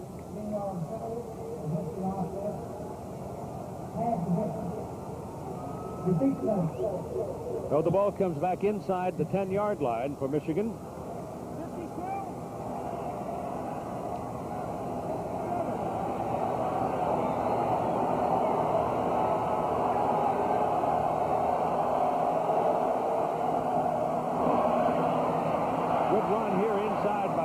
Williams, well, he doesn't look like he's got a sore hamstring there as he wiggled his way through the traffic very well. Looked like the old turns. Yeah, he missed the last 3 ball games, as you know. Put it on the 20. That's a run of better than 10 yards. From the point of the foul, that wound up being, what, about a 15-yard penalty, didn't it? Now it'll be 2nd down and 15 for the Wolverines. I don't think either team is anxious to snap the ball or have it snapped, Keith. Well, you're coming down to 10 seconds to go in the half. I think they're both willing to go to the clubhouse with the way things they are right now. So you've got an even score at 7-7. You've got 30 minutes left to play, and they'll go talk about things. So the shadows start reaching across the old bowl, and we'll reach across the country to John Saunders. 50 yards. We are even as we begin the second half of play. It's not always so that these big hyped whoop-de-doo shootouts happen as advertised and planned. And normally when you get into a ball game where the marbles are on the table, the defense steps up anyway, doesn't it? Well, we said that the game was going to be won in the trenches, and so far the Michigan defensive line has been dominant, and the Washington State defensive line has stopped the Michigan from doing much. And they've been able to get fair pressure on Leaf. They've knocked him down 4 times, put him on his back, but he's had more pressure than that. But it's the physicality of how many times he's hit. That I think he's thrown the ball 22 times, and he's been hit 11 of those 22 times. And knocked flat 4 times. Exactly, and sacked twice. And they've been close a bunch of other times. Right. I take you back to that Florida State game of a year ago in the regular season when they put Danny Werfel on his back so many times. It makes a difference. Here are the Heisman Trophy winners' numbers on the day. He's had a pretty good half. Nothing in particular offensively, but the defensive play's been good. Washington State was down there, and a bit of a bad pass by Leaf where the pressure forced him to throw the ball, and Woodson was able to intercept it. Otherwise, it might be at least 10 points, maybe even 14. He just threw it a little bit late, and you can't do that with Woodson. That's right. 20? Well, Keith, Lloyd Carr feels that the defense has been playing well enough. He felt like, yeah, they have the one pick by Woodson, but they've been very close to picking off some more passes, getting some more turnovers. So he feels that's going to change in the second half, and that they need to possess the football more. He says he believes his receivers can play well in this ball game, so look for Brian Griese to throw downfield to his wide receivers. On the other side of the ball, Mike Price just is very concerned about his receivers dropping the ball, and Michael Black and Kevin McKenzie may not be available to the offense much in the second half, Keith. Yeah, McKenzie upset stomach and Black a bruised leg, so without Black, they hurt a lot. Here's the kickoff. It goes to Michigan to start the second half. Pouncing on the ground is finally picked up. Anthony Thomas, the tailback, will run it across the 20 and out to about the 24-yard line. Halftime numbers are these. So look at the numbers. Washington State rushing for 50 yards. That's more than Michigan is rushing for, although Michigan is passing for more yardage than the Cougars are. Michigan 0 for 5 on third down conversions. Usually during the season they were pretty good at that time of possession. The Cougars, everything's flip-flop here, Keith. You know, it's not, nothing makes sense. The Cougars weren't supposed to possess it long. They've been doing pretty good with it.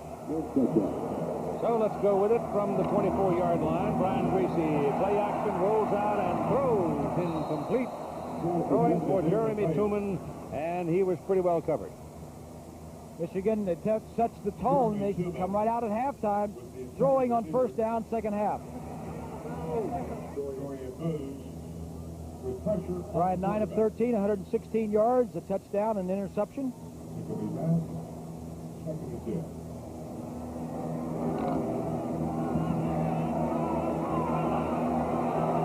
Just starting the third quarter of play, second down and 10. Chris Howard. Big hole left side. Great job of blocking in front of him by Russell Shaw. Dee Moranzola finally took him out of bounds. Watch the left side of that line. Hutchinson and Backus. Now watch Shaw right in front of him. Shaw's going to come into the picture pretty soon. I think, Keith, the most underrated back in the Big Ten is this man right here, Chris Howard. I agree. First down, 28-yard run at the Washington State 48-yard line. Anthony Thomas is in the backfield. Griese throws. Intercepted. Right into the hands of Stewart. And he was startled and dropped it. Like he was expecting the wide receiver to run a slant, and he went straight up the field. Michigan throwing on first downs in the second half here. Whoa. Can't tell there. Lucky to get that one back. That's poor throw there. I don't know if he was hit when he was throwing or not, but that was, they're lucky to get that back is right. Second down and 10. Handed off to Thomas. And Thomas is taken down by Gleason and company. You haven't called Leon Bender's name very much, but he hasn't made any individual plays of particular note, but he sure is occupying a lot of people. Yeah, Leon Bender, the defensive tackle, weighs 300 pounds. That's normal, Keith, for those defensive linemen inside. They just take up a lot of room, force two linemen to block them, and everybody else makes the play. Third down. Here they come. Reverse. Here comes Woodson. One tackle missed, and finally he's taken down behind the line of scrimmage by Leon Bender. And there's a penalty flag across the way. Penalty flag of the players. So we were talking about Bender, and suddenly he shows up. Let's see about the penalty. Offside, Washington State. So they knock him down for a big loss as they try to run a reverse. And I think the would-be blitzer was in the neutral zone where the ball was snapped. Drives coaches nuts, Keith. Penalty of 5 yards. There he is. See, he's in the neutral zone right there. Yeah, Gleason he wanted to. You know, Mike DeBoer, the offensive coordinator, told me that they like to blitz the Cougars on 3rd and medium, 3rd and 5 or 6 yards. And they have continued to do that in this ball game. So that goes from about 3rd and close to 20 to 3rd and a short 1. Big difference. Well, it was 3rd and 6 to 3rd and 1. Well, but the loss on the previous play. Oh, yeah, you're right. Way back there near past midfield. All right. There's the first down right there. So put it at the 37, and it's first down, Michigan. What a great year for Lloyd Carr, huh, Keith? Oh, boy. He's just Terrific. done an outstanding job. Yes, indeed. 3rd year at the head job. Won a lot of the National Coach of the Year awards. You know what this means for him, though? If he wins this game and wins the national championship, it authenticates him forever. He gets out of the shadow of Bo Schembechler. Absolutely.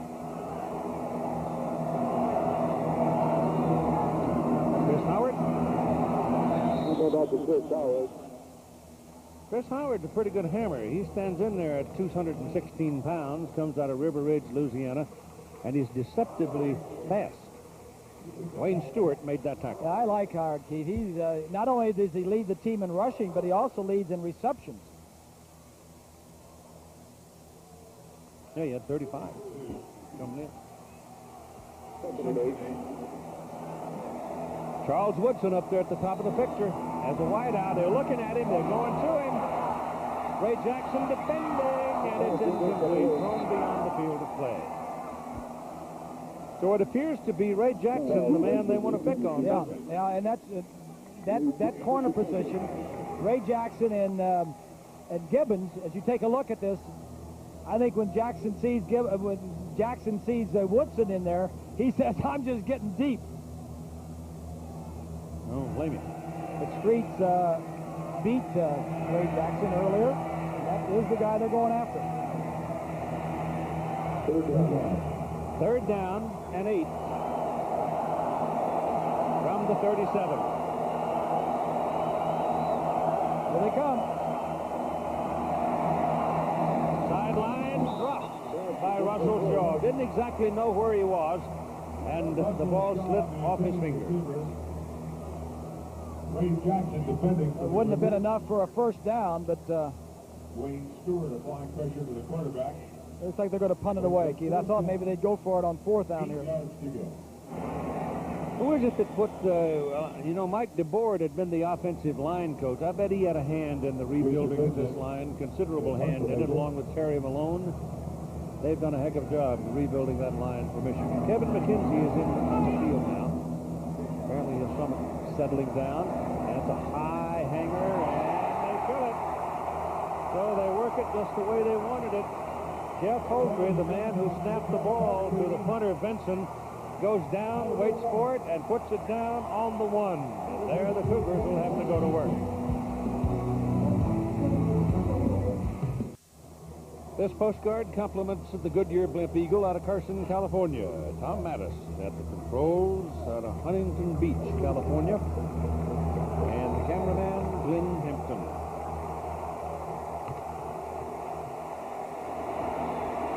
Washington State now, for the first time today, very, very poor field position. The ball comes loose, and the Cougars keep it. Leaf dove for it, but one of them, either he or Harrison, got a hold of it. Well, I tell you, that is not a spot where you want to have a center-quarterback exchange problem on your own 1-yard line. I don't know, that ball got up there. It looked like it just went through Ryan's hands. The second time that's happened.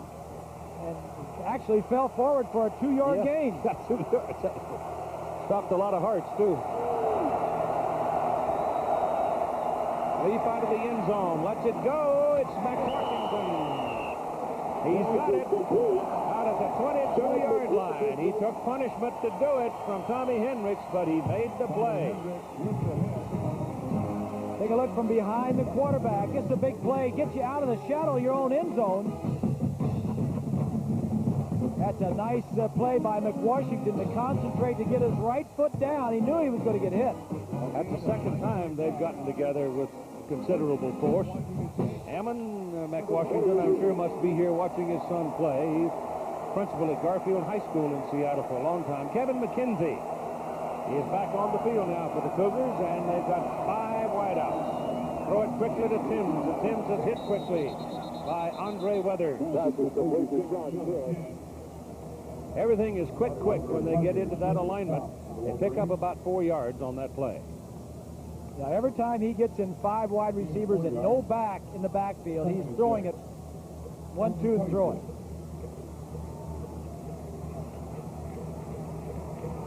Nyan Taylor and McKenzie go off the field now. And it's second down, 6, 7-7 tie between Washington State and Michigan, third quarter. And that's a disconnection between Leaf. Had to unload it because Glenn Steele was climbing all over him, and he tried to get it to Sean McWashington again, but Weathers was there this time. In fact, they hit Weathers in the back. That was just a misread, Keith. He thought that he was either going to run a quick out or a stop, and he kept going up the field. But this is what Carr was telling us that he wanted to force Ryan Leaf to do, and that is throw quickly. So the longer he's got the ball in his hand, the more they stretch him.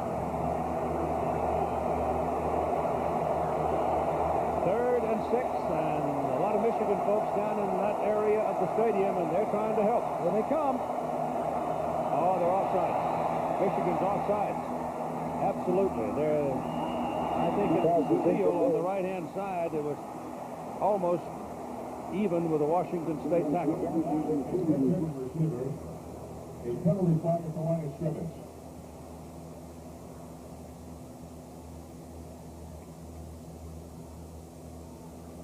Yeah, well, it'll be first. Yeah, Ryan does a nice job, Keith, of getting to the line of scrimmage and having enough cadence left that when he saw the blitz, he sees the blitz coming. He sees 55 Jones and the safety Ray run up in there. Now he's got enough cadence left to pull Steele off sides. Now, Glenn knew he was in no man's land, but he couldn't find a way to get back. Yeah. He's trapped.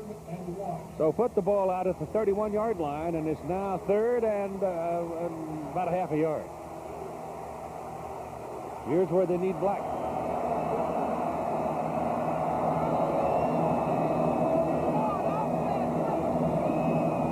Gilmore, he got it.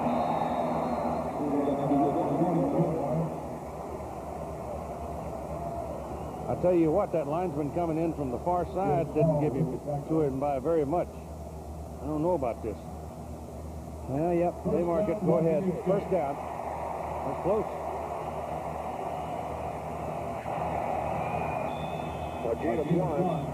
Well, this has already been a successful drive for the Cougars, Keith, because they got it out of the...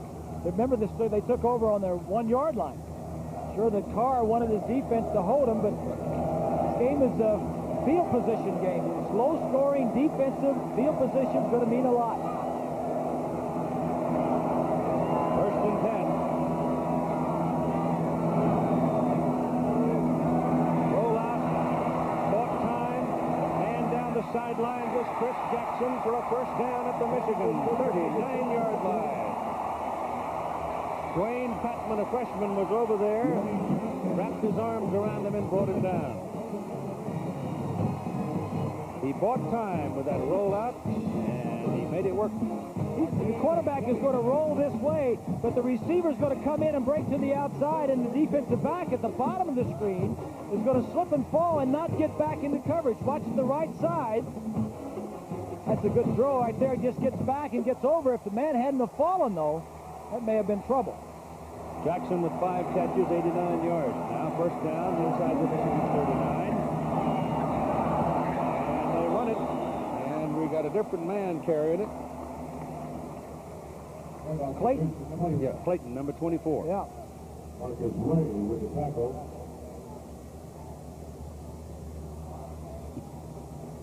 The offensive line doing a nice job of blocking. You can be sure that that they don't want to sit back and pass protect all day.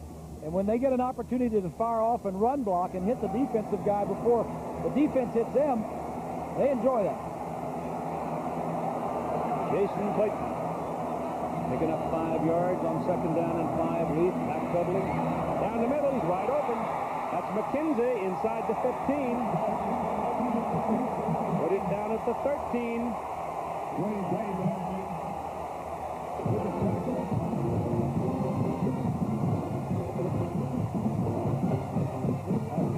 The problem is, here's the slot receiver. He's going to get open in the middle of the field. The problem is there's no pass rush on Ryan. They send 4 guys. It's picked up pretty nicely, and he just gets open right in the center of the field. Is it the backpedaling that helps him see the field as he's going back? I like when quarterbacks backpedal, Keith, especially when you can see the whole field that way. Especially when somebody's coming from your blind side, your left side. Right. He can see that guy coming. Put it on the 14, make it a 1st down. Here they come with reversing the ball. It's Sean Timms into the corner. Touchdown!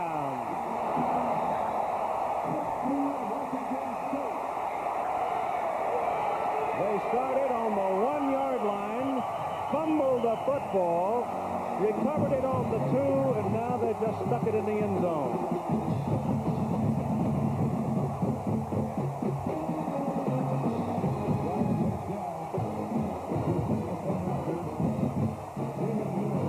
Hold on to your cushion.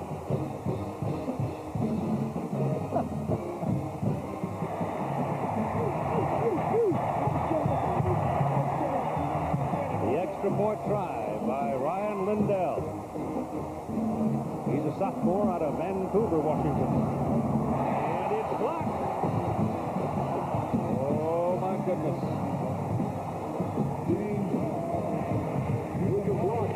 No flag. It's a blocked extra point by James Hall, number 56. Those kind of things will haunt you. Oh, yes. Nothing's easy, Mike Price. We got a touchdown, then we can't get the conversion right up the center.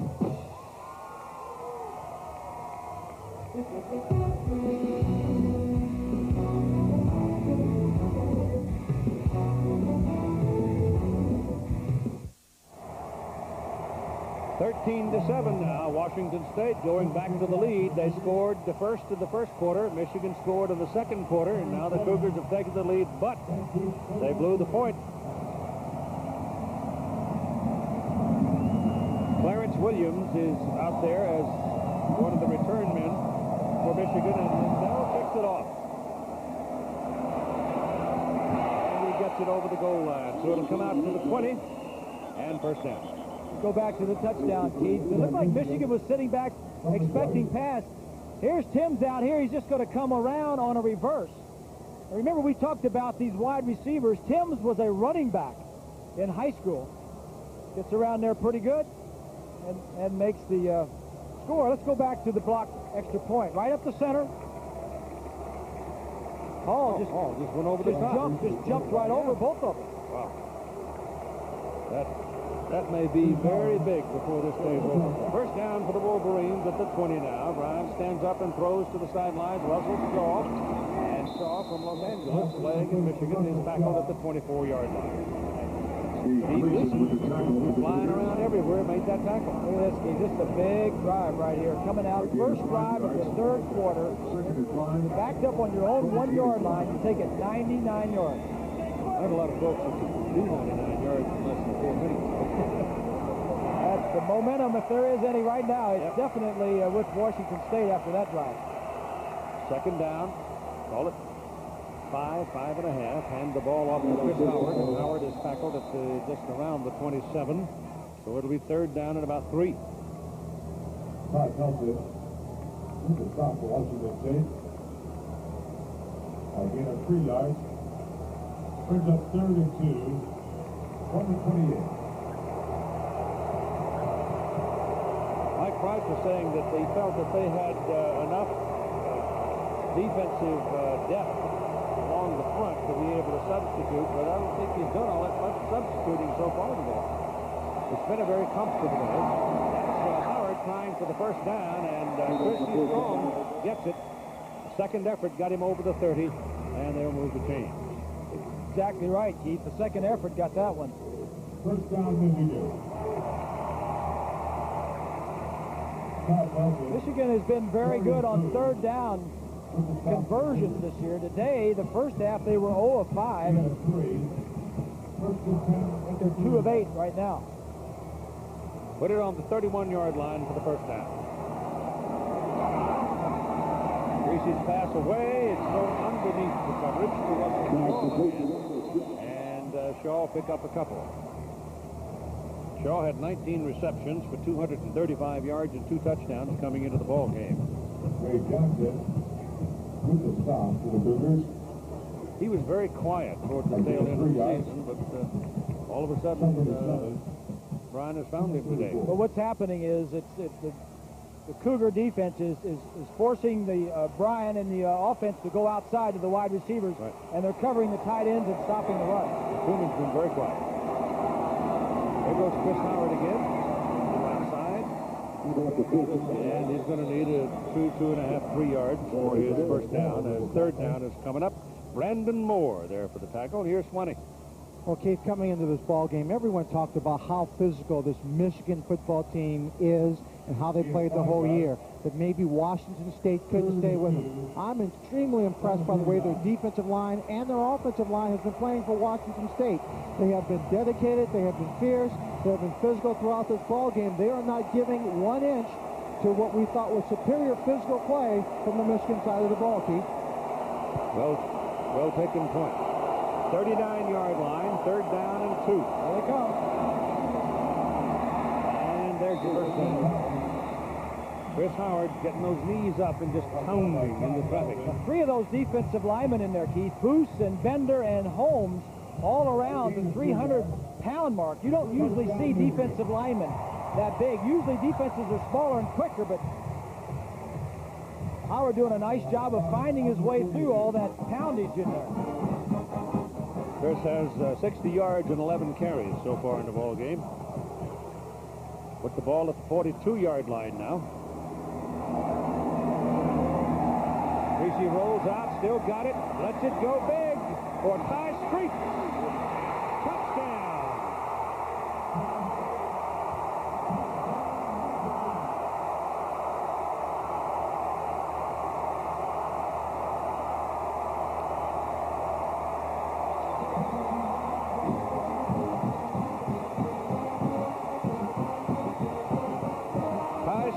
Beats Borincola. Brian Griese threw the ball probably just about as far as he can throw it.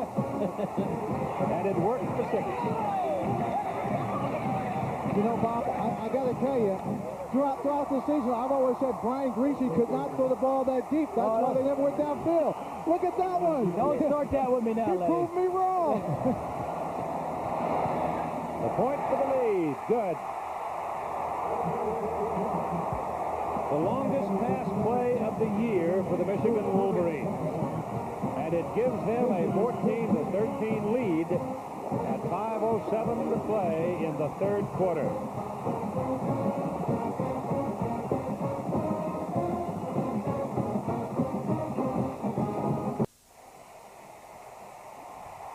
I could hear Casey saying, "Oh, them bases on balls," and Mike Price standing over shaking his head and saying, "Oh, them blocked extra points." And Michigan takes a 14-13 lead. Okay.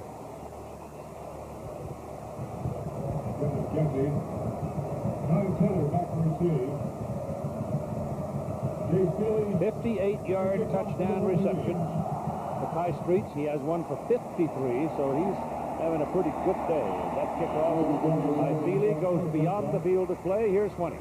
Well, Keith, this was an outstanding throw and catch by Brian Griese to Ty Street.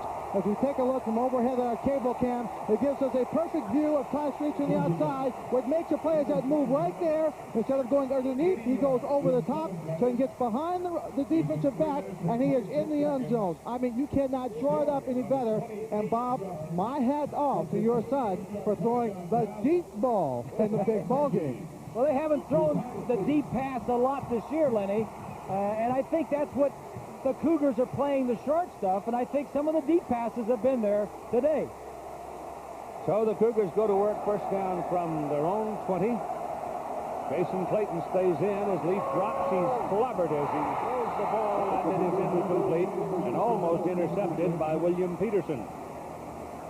You know, momentum, Keith, is such a funny thing. You know, when you've got it like Washington State did on that last drive, and then Michigan didn't have it, and in that one big play, these are just young college kids, amateurs, and they really get up and down. It looks right there, it looks like Ryan said, hey, you know, we need to make some plays here to get this back. Deanna Jones just whammed him one. I mean, he almost rung his bell. He had to shake off the webs. Maybe it was just in the days. Yeah, I think you're right. Second down and 10. He really hit it. Handed off to Clayton, and Jason Clayton can't get away from it, and he's taken down for a 2-yard loss by Marcus Ray. And momentum now is where it may even move.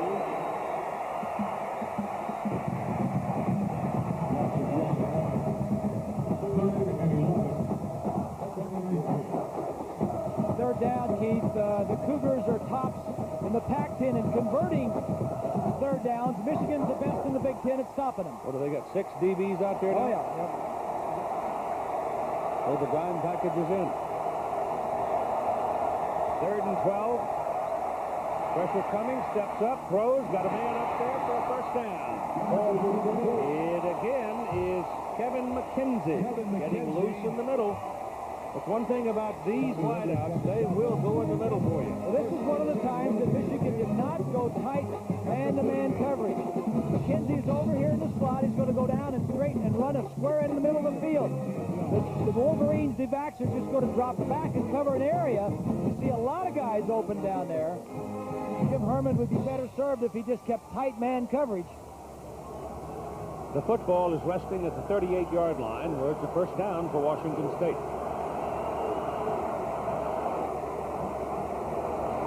3 wideouts at the top of the picture. He steps away from Ian Gold and moves up to the 46, 47-yard line where he runs into William Peterson. William is 6 foot, 193, and Leaf is 6'6", 238. Yeah. And there was a pretty good thump. Well, Ryan tries to run over him. He says, just because my title is a quarterback, I'm a lot bigger than you are. Goes all the way out here, finds a small corner, and then just lowers his shoulder. And picked up 8 yards. Second down and 2. With Michael Black out of there, though. Bigger load on Leaf. Gilmore is in at the single back position and gets the ball. And is taken down for a yard loss. Runs into Charles Woodson.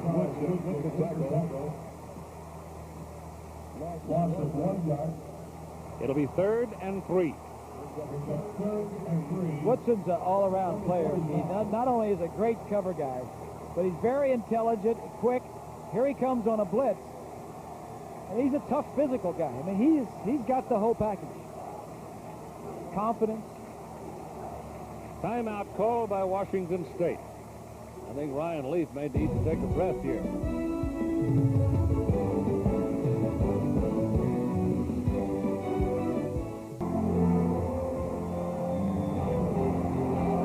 Above the Rose Bowl, the Goodyear Blimp Eagle, traveling over 100,000 miles every year, covering major sporting events.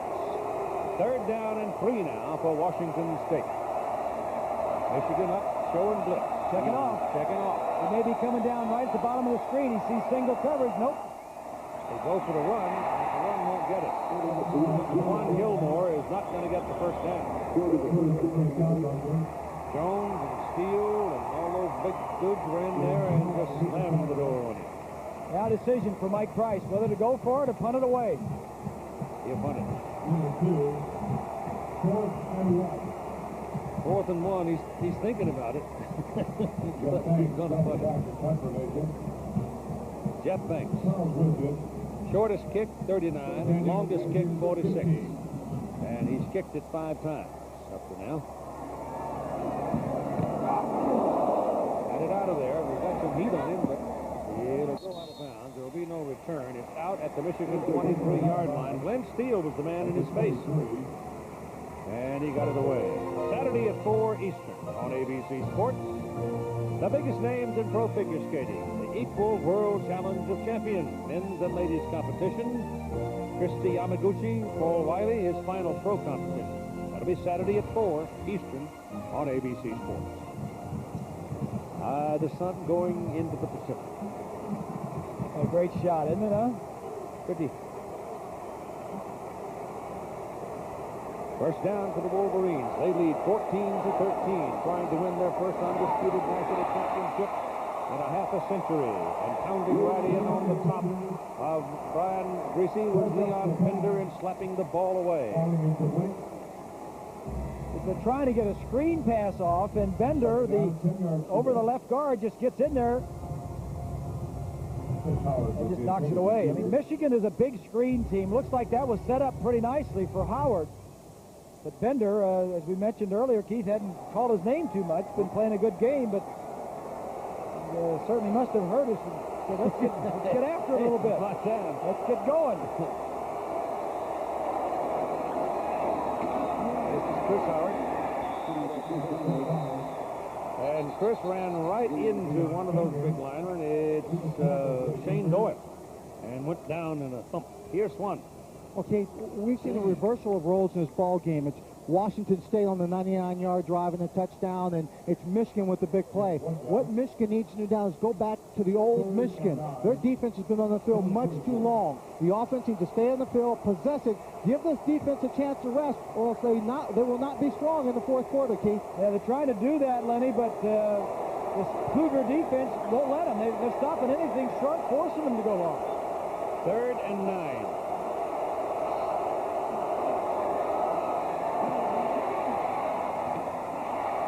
Completed to Russell Shaw. That's going to be his 3rd catch here in the second half of play. DeMarcola on the coverage. They're looking at the marker. It's close. Better measure. You got 38 seconds remaining in the 3rd quarter of play, and I'm frankly surprised that we are in a 1-point ball game. I didn't think we'd have that. One way or the other, I didn't think we'd have that.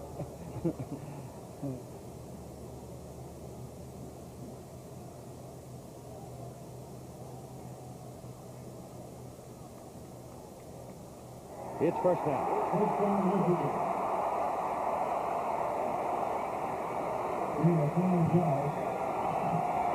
Again, Michigan going outside to the wide receivers. This is where they're getting a lot of their business done today. Shaw just going down and stopping. Thought he got enough for the first down, and he did by a couple of inches. 33-yard line for the Wolverines on their side of the field.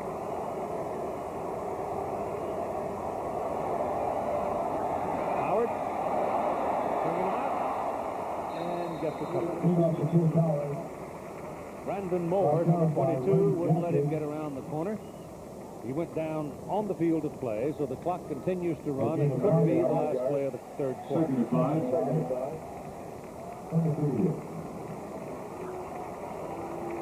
So we've played 3. Michigan 14, Washington State 13. Back after this message with the word from our ABC station.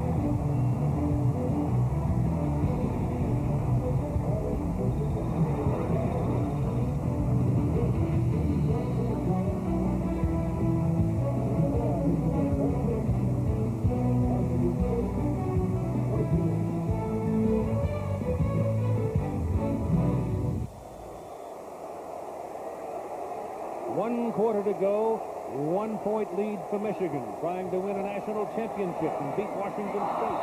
And the pass is thrown. It was Shaw who made the big catch to keep the possession alive. Now he has one getaway right on his number.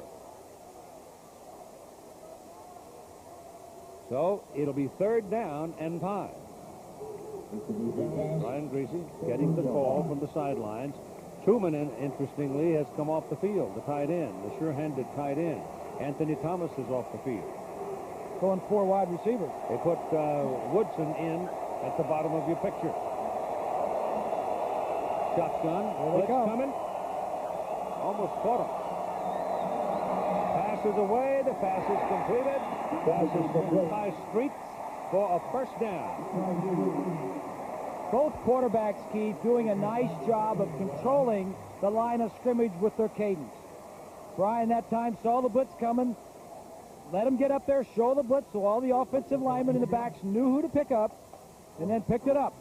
Watch it here. They get up there. Now he gives them a second. All right, settle your thoughts. Know who you're going to block. Now snap it.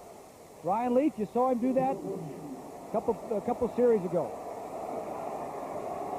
Ball is at the 47 for Michigan, and this is Chris Howard. And he'll get it just over midfield. We're in the 4th quarter. Michigan, undefeated, ranked #1 in the national polls, the #1 defensive team in the country, a team that makes very few mistakes offensively. Washington State, the Gatling gun offense. Defense suspect. Not today. It's just been a tough, hard-nosed, physical football game. And it's 2nd down and 7 for Michigan. Quickly out to Shaw. Get him out there one-on-one, and the first man misses. Ray Jackson missed him. And he's close to a 1st down. Michigan has watched the tapes and saw that in the Arizona and Arizona State games, they worked on the cornerback over here. Ray Jackson, they worked on some. Gibbons was in there for a while. They continue to work on that side of the defense. They're going to bring the chains in to check it. Kind of a contrast, not only in the way the two conferences play their game, but Michigan came out, went down to Dana Point, which is pretty fancy, and worked down there, but they worked hard. They had 2-a-days. And it's 1st down, Michigan. Washington State, on the other hand, went to Santa Monica. I don't remember anybody going to Santa Monica, and they rented time in the Coliseum for their practice. And they stayed there. And they stayed there because they wanted their players to get used to playing in a big building, a big stadium. Yeah, and Mike Price wanted good footing, and there was good footing there, too. One was open, closed. Lloyd closed his practices. Mike Price kept his open. Invited the whole town, especially mamas who had big sons. High, long, looping pass thrown to the sidelines, and this one is incomplete. It was intended for Charles Woodson. So Woodson running down the sidelines and was pretty well covered by D. Morancola that time. Ball was a little short. He had to lean, come back forward. A little wide, too, yeah. Little wide. He'd been downfield a little bit more. He may have had a shot at it. But he throws it to the outside, which is good. But it's a little short. Woodson's got too much speed. Oh, yeah. It was interesting that Mike Price kept his practices open. He invited high school coaches, junior college coaches, recruits, high school, anybody. 2nd down and 10. Give the ball to Anthony Thomas. The big freshman breaks it. That's close to another 1st down. And this is beginning to look like another one of those typical Michigan drives. Now, this is what Michigan has looked like most of the year. Get you in the 4th quarter, wear you down a little bit. Adamy, the center, 68, 76 is Hutchinson, back is 79. Floyd, number 7, one of the best blocking fullbacks around. 3rd and 1. It'll be 3rd down and a half a yard.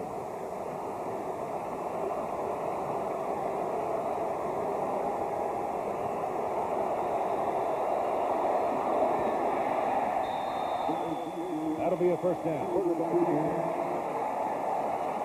Griese sneaking it. First 4 years at Michigan were not the delight of his life. But he had a long talk one day with his brother, Jeff. And Jeff, probably as much as anybody, helped him make up his mind to go on back and play that 5th year. Lo and behold, look what happened. He wins an $18,000 scholarship, which his dad applauded loudly. It's true. Academic scholarship from the National Foundation. That's right.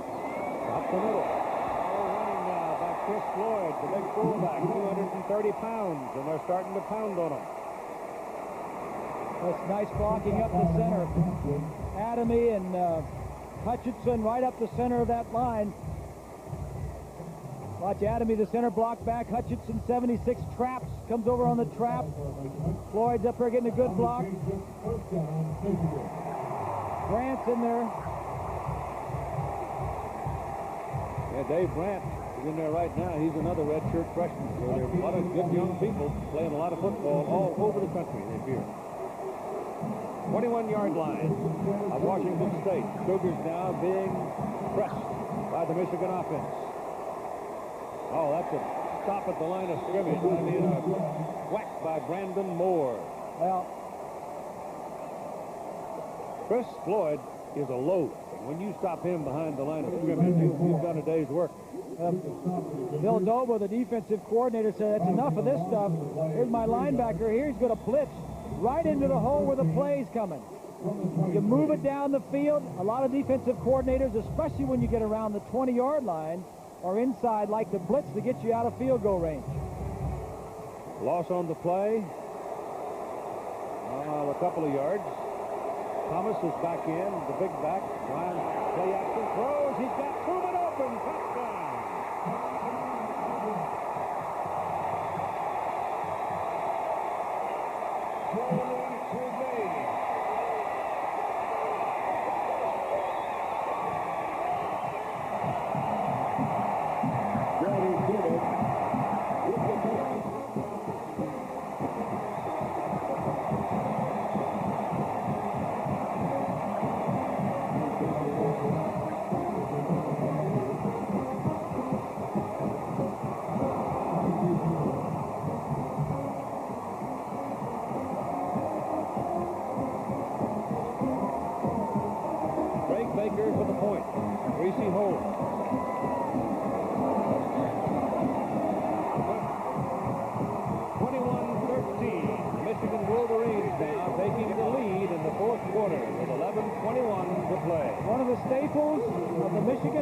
Is the fake counter, bootleg, hit your tight end, wide open in the end zone, and Truman is the guy. Thank you, Brett. I think that's going to be a heck of a football game down there in Newlands. Be fun. 35-yard line. Michigan kicking off, leading 21-13. 11:21 to play in the ball game. It's a low driving kick that goes well back into the end zone, and no return by Nian Taylor. And it'll be Washington State in the 20. Go back and take a look at the touchdown. It's going to be a fake over here. Brian's going to get outside the pocket. Truman is right here and is going to sneak across on the play-action fake to the right. He's going to find his way through the defenders and sneak over there deep behind the defensive backs. I don't know, Keith, if that was Thompson's responsibility or not. But free safety. He wasn't. Yeah, I would think so on that play, but I don't know that. Brian and Lode Carr made a living on that play all year. Keith, just a heads up, Michael Black, number 5, just came back into the ball game. I see that. Sore leg and all. Well, if they need him now. I mean, it's crunch time. McKenzie's out there, too, and he's the man in motion, and they give it to Black. And he runs it up to the line of scrimmage, and that's about all there is. Michigan defense is on fire. They're claiming possession of the ball. Joaquin Frizzell, number 90, he's out there, and he can claw and scratch and hang in there with most everybody. He found his way to Ann Arbor from Fort Valley, Georgia. He's a senior.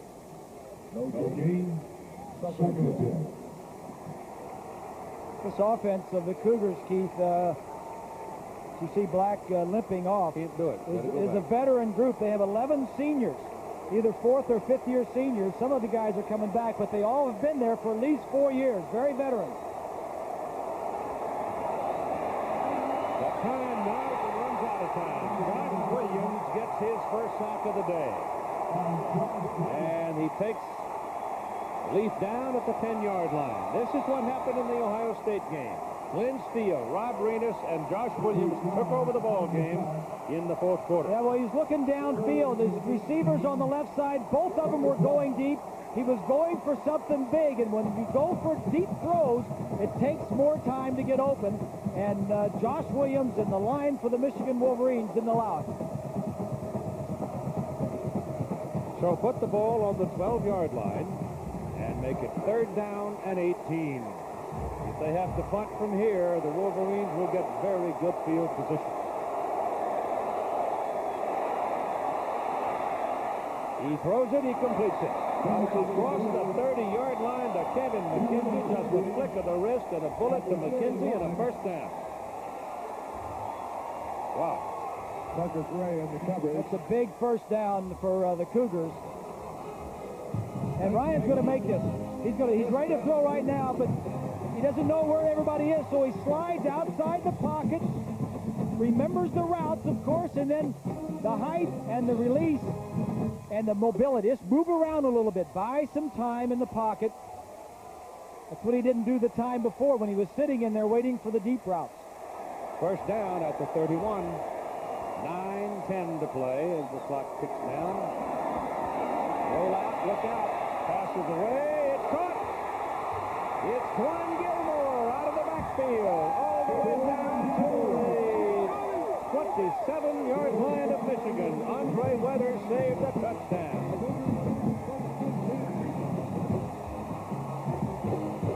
They're exciting, aren't they? They really are, and we saw him working on this pass in practice the other day. He fakes it to Gilmore, the running back, and then he's going to throw it to Gilmore. He slides out of the backfield, and with the speed we said earlier, he was explosive. Big drive for the Cougars. Oh, boy, who'd it ever?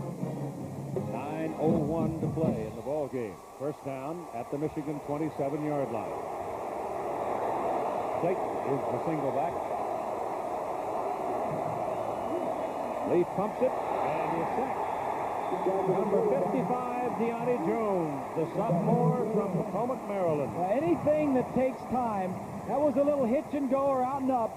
He faked it, and anything that takes time is just not going to get it. Deonte Jones is going to come from the inside. He fakes it. It was a little hook and go at the top of the screen.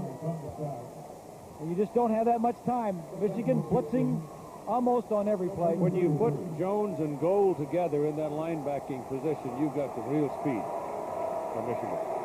Gold is very quick. Jones has 9 tackles in the ball game and 2 sacks. 2nd down, underneath, and the pass is underthrown.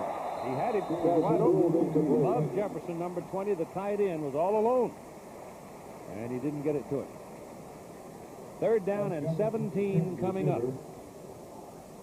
Love Jefferson is kind of like an afterthought. He throws it to the Fab Five first, and then he throws it to the running back Black, and then Jefferson, the tight end, he's got 14 coming in, but that's only like an average of 1 a game. I'll bet you he's one tough dude, too. Oh, he can block. Make it through last name Love.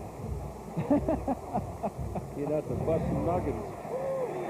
This is a 4-down area, so if they don't get it on this, and they don't have to throw it for the whole yardage, just get some of it and then get the rest of it on 4th down. 3rd and 17. Blitz is coming. He's coming. They're gaining on him, and they got him at the 30. It is James Whitley. Whitley blitzed on the last play. He's that freshman out of Norfolk, true freshman, and which means he's about 18, 19 years old, and he got him that time. So it's 4th down, and I would imagine Lindell is out, and he is. So they'll try for the field goal at 7:45 to play in the game. Take it from an 8-point game to a 5-point game, unless they got a great fake field goal player. Running it for a field goal again. It's pretty long, 48 yards. He can handle it. Yes, he can. Is it in? Yes.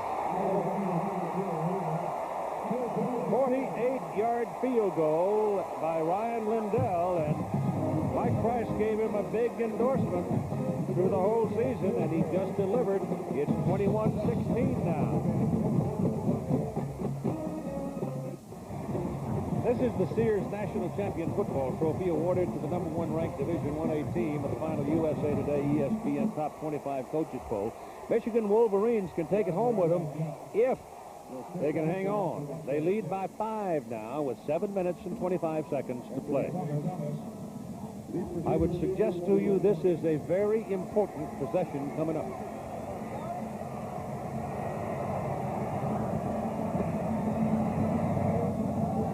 This won't be inside, I don't think. It'll be a starting situation. Not at 7+. It's down to the 1. Anthony Thomas. Oh, pretty much down at the 19-yard line.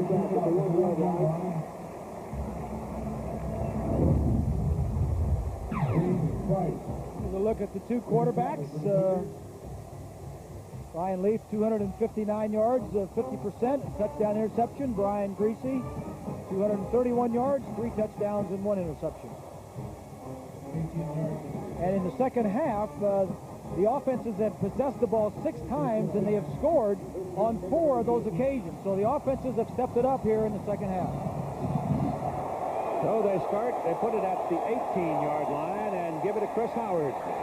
And he'll go down just about the line of scrimmage, and the Cougar defense fully aware that they need to pin Michigan now and make them punt the ball out to give the offense a chance. Today's Rose Bowl attendance, 101,219.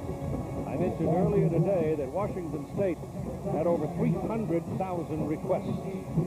Various sources. And they got 35,000 tickets. They got 35,000 tickets. Wow. Yeah, you passed those tickets out. 157,000 recorded requests. They know of. And the pressure, and the pass is away, and it's up for grabs. And Brian Griese took a pretty good lick as he released the ball, but he's up and about. Bender, I think, Leon Bender came up and through there. Remember now, Bender weighs 300 pounds. That'll squeeze the air out in a hurry. Here's 20. Well, Keith, this is usually the time in the ball game that Michigan does one of 2 things, or 2 things, actually. One is when their offensive line has usually taken charge and started to dominate teams in the 4th quarter. The other thing Michigan normally does in this season is they get a little more conservative in the offense, which I think has allowed teams to stay close. Certainly that last play was not conservative. Nope. They're going to need some big plays because Washington State was lightning in the bottle, Keith. It's 3rd and 11. No pressure. No, they grab him by the helmet. Now Bender takes off after him. He's going for the first down, and he's got it. Oh, he's very close to it. They don't give him the whole stretch. They mark him, and they may have marked him. I'm not going to guess. But that's close. And Cougar pressure had him with a shoulder pad, and he shook him off. Well, he was trying to throw the ball downfield again, and the coverage was there. And he got away from one man. I don't think he's going to make it here, Keith. No. So much for you. Bad angle. I got a bad angle up here. That's a big first down right here. I'm going to tell him that you doubted him on his long run of the day. He wanted to throw it deep. He got away from Booth. Dorian Booth was the man that went for him, and then Oren Fuller took him down, but he couldn't keep him away from the first down and moved the ball out to the 27-yard line. Here they come. And it's to Chris Howard. Howard trying to get outside, and Bender as he goes by and trips into more like the 28-29, in between the 28 and 29 and the 27. Keith, when you have a strong defense, the best defense in the nation, as Michigan does, you're offensively, you play it a little bit more conservatively. You say, don't help him out. Don't help Leaf out by giving him good field position. Make him go the whole length of the field against our defense. The worst thing the offense wants to do is turn it over, and the last thing you want to do is punt it away and force him to go the whole length of the field. Second and a little more than 10. This is Anthony Thomas. He's across the 30 at about the 31 or 2. Well, Lloyd had said he had hoped that he could put Washington State on their 1-yard line about 5 times of the game. He did it once, and they went 99 yards for a touchdown. Right.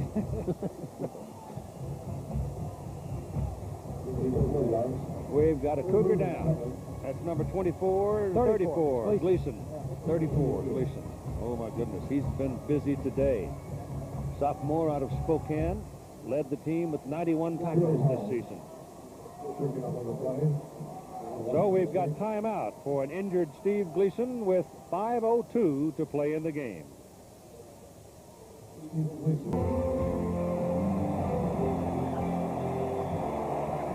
It is 3rd down and 7 for Michigan.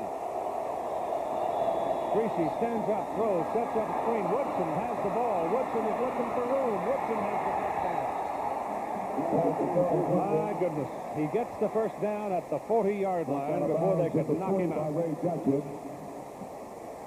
He was actually looking to throw that ball first. Yeah. He looked like it.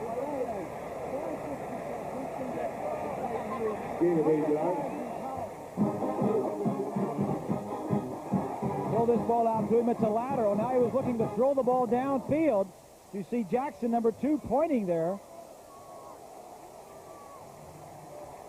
Jackson knocked him out. So it's a first down, a big one for Michigan at the 40-yard line. Griese rolls out. He looks downfield and elects to run it.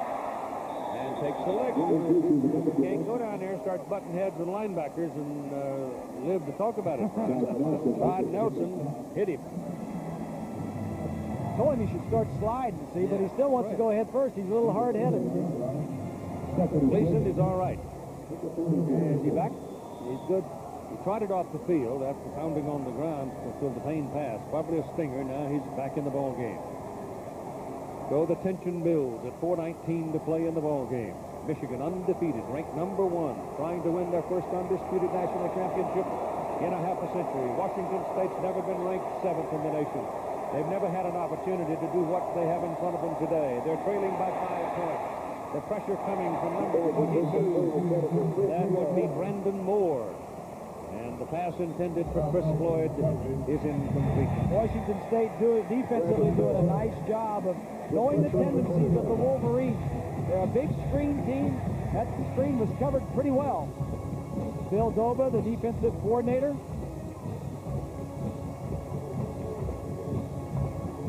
Brandon Moore, 22. Ryan just gets rid of the ball. Michigan is, excuse me, Keith, I just going to say Michigan was 0 of 5 on 3rd down conversions in the first half. Second half, they're 8 of 9. Woodson's back on the field. 3rd down and 6. Woodson at the bottom of the picture. Griese looks left, throws that way. Goes to Shaw. Shaw has a first down. Russell Shaw worked his way free and makes the catch at the Washington State 43. I am now becoming very pressed. This is one of the things that Brian Griese has done well, Keith, all season long, is picking up 3rd downs and making first downs out of them. Against Wisconsin, when Wisconsin came back and made the game a little close, Michigan kept the ball, converting 3rd down plays, as Brian's doing right here. Possess the ball. Ryan Leaf can't hurt you sitting on the bench. Shaw's caught 6 balls for 49 yards, 5 in the second half. Handed away to Clarence Williams, fresh legs in the game.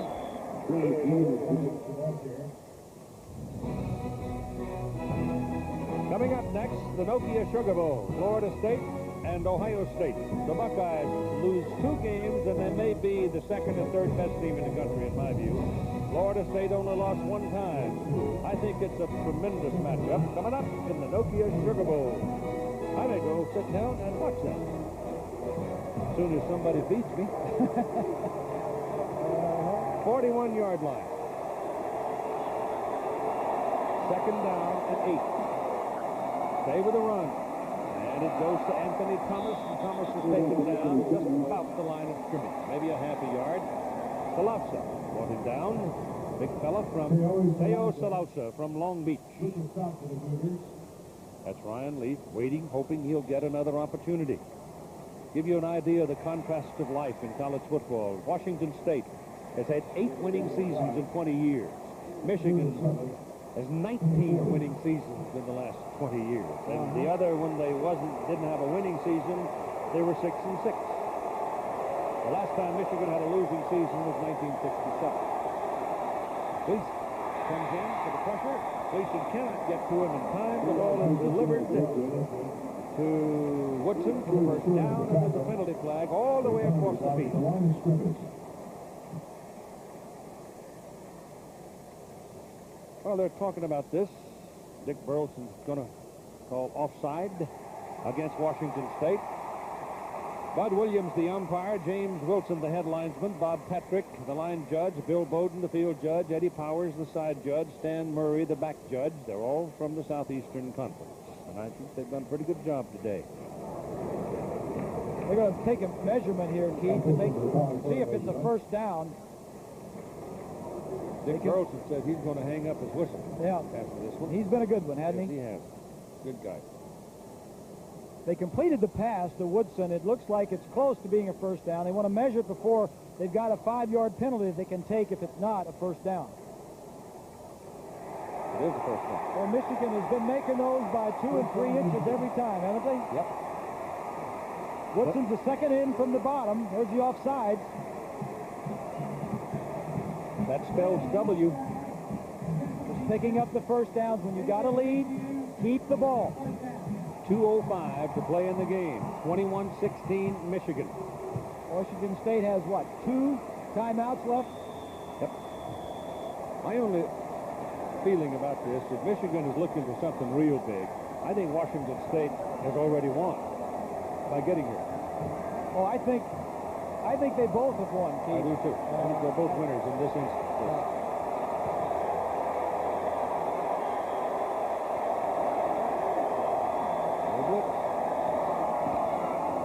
Into the middle goes Howard. And Chris from the 33 down inside the 31. Washington State takes their timeout here.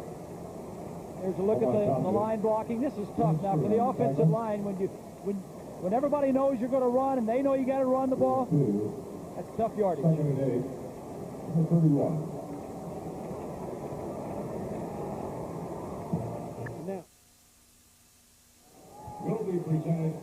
the time, so precious, 1:34. Sitting up with the sun at his back right now, the sunset at his back, is a man who had 10 Rose Bowl teams.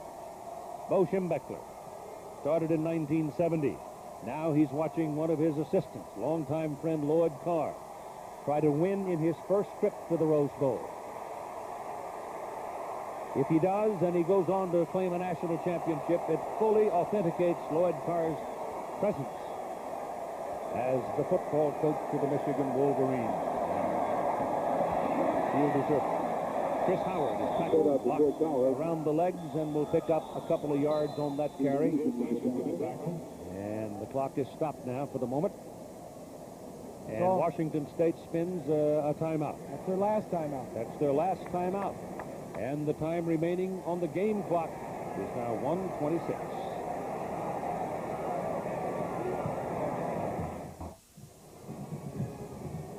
Looking at the time, it's 3rd down and 7. Washington State has spent its last timeout. 21-16 lead for Michigan, but you know that Michigan's going to run the football twice here to keep the clock running. Well, you got to run it this time to keep the clock running. That's what you want time off the clock if you're a Wolverine. Then it becomes a question of field goal. Do you run 2 running plays, or you try to add 3 points onto your total? And the flash bulbs are popping all over the place as Chris Howard bounces to the outside and can't get away with it. He stopped at the line of scrimmage, and it is now 4th down, and this would be a man-sized field goal try, and I doubt that they'll do it. Lloyd's thinking about it. There's a 4th down, 7 yards. He's thinking about it. What do you do? Thinking about running the ball. You run the ball again, you kick a field goal, which would be too far. It'd be 47 yards. You're not going to do that. Do you punt it? You might gain 20, 25 yards. In the meantime, the clock is running because the Cougars can't stop it. You're going to let the clock run all the way down. Call timeout. There's your call on timeout. Wolverines have 2 more after this, so he calls timeout with 39 seconds remaining.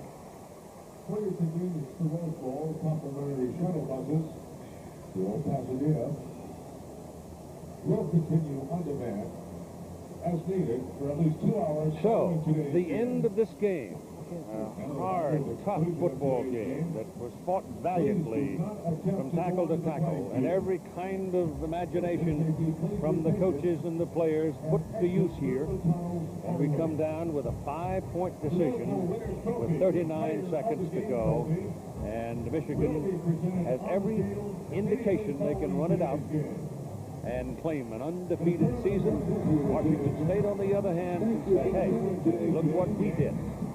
Not bad. Leaf, we think Ryan Leaf will be playing on Sunday next year. We haven't had anybody tell us that, but it doesn't take a whole lot of thinking to figure out that's where he's going. They're good friends, these two. Mike Price calls it a partnership.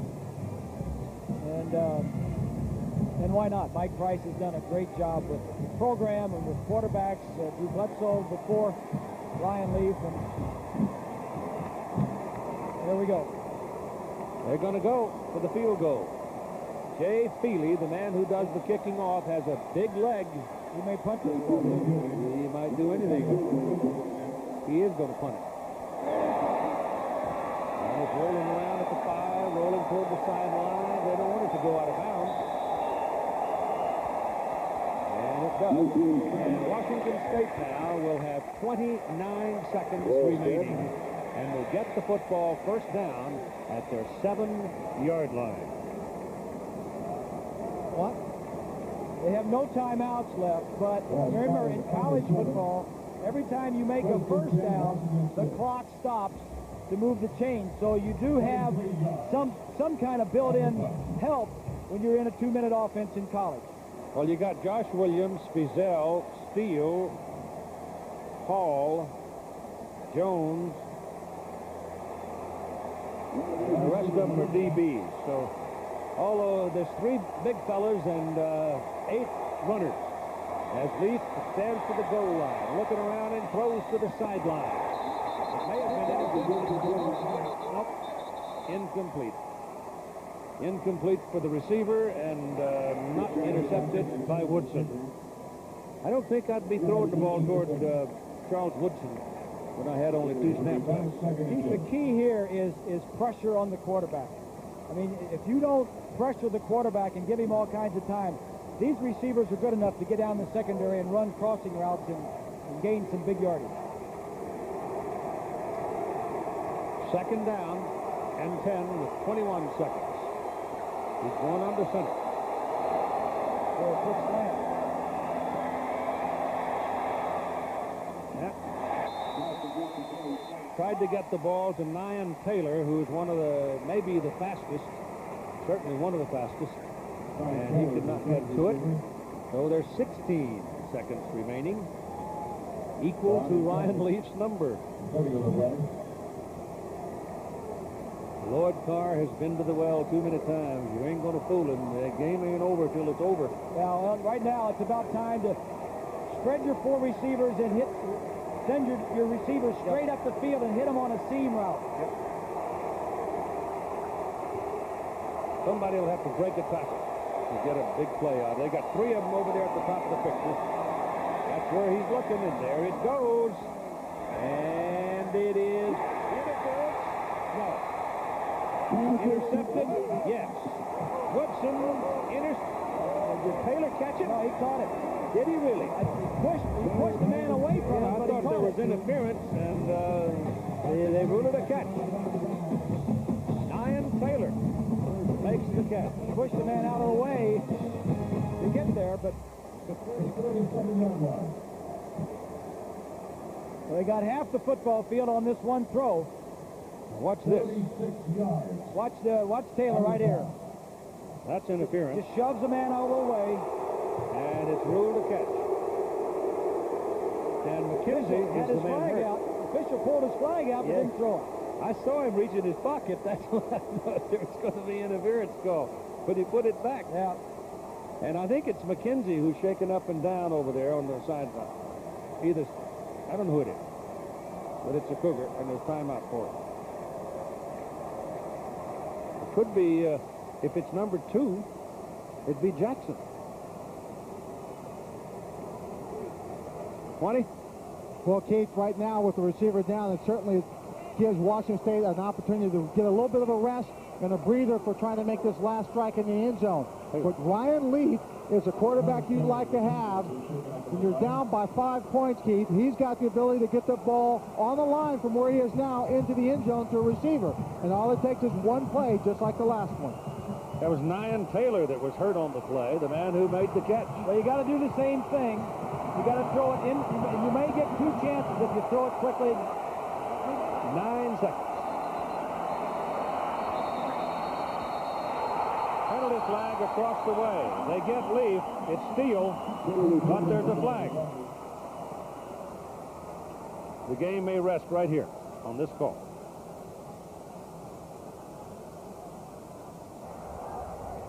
Well, a dead ball foul before the ball was snapped. It would be a 5-yard penalty. Replay the down. We need 8 seconds on the clock.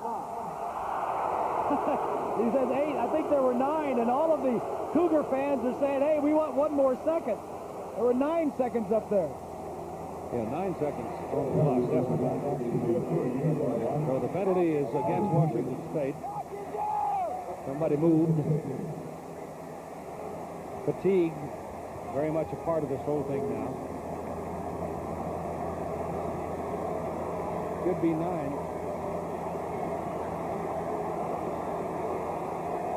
Back judge keeps time too. Well, for all you Michigan fans, you go back to the Hail Mary that beat you a couple of years ago against Colorado. Oh, yes. They've lived through moments like this before. They're going to look at another one. That wasn't for a national championship. Nope.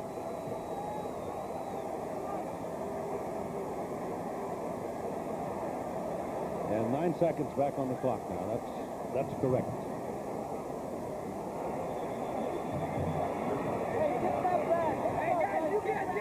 But in the process, Washington State lost 5 yards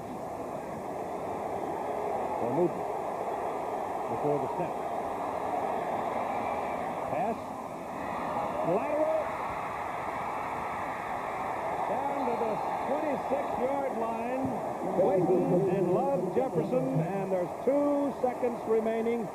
The clock stops to move the chain. You better be ready to go when the chains are put down. Hook and lateral. You got 1 play left. He's under center. Strikes it. Clock shows time has run out.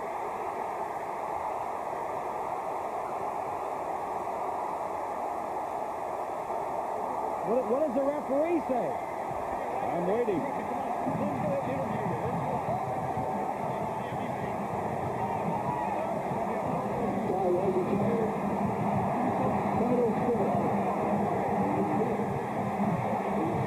I think it's over, Keith. The referee's leaving the field. Yep, the officials are all leaving. Man in the white hat is headed to the tunnel. The football game is over. Michigan wins 21-16. An opportunity to claim their first undisputed national championship in a half-century. What a year for both these teams. And these are 2 teams. That's Glenn Steele on the right in the blue and Ryan Leaf hugging each other because they both know they both spent everything they had today. It's a great college football game to watch. A trophy presentation is coming up. The MVP in today's ball game. You want to know who it is? I'm standing alongside his proud daddy, quarterback Brian Griese of Michigan. What a year he's had. Changed his whole life.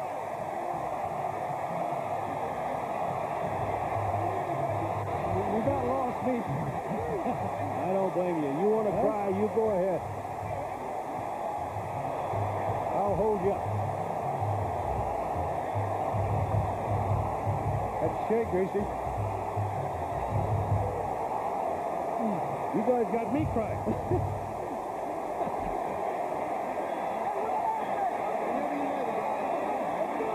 Well,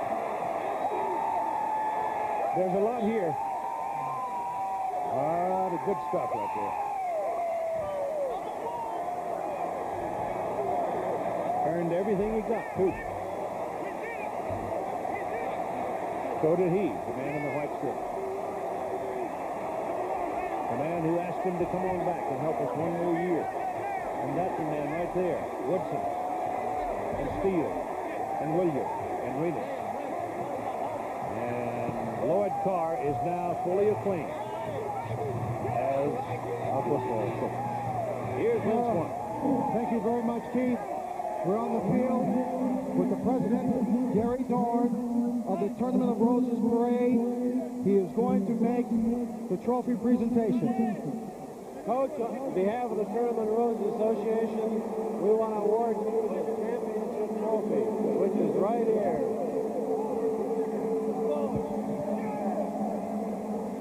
Want me to help you? Are we going to pick it up? Yeah.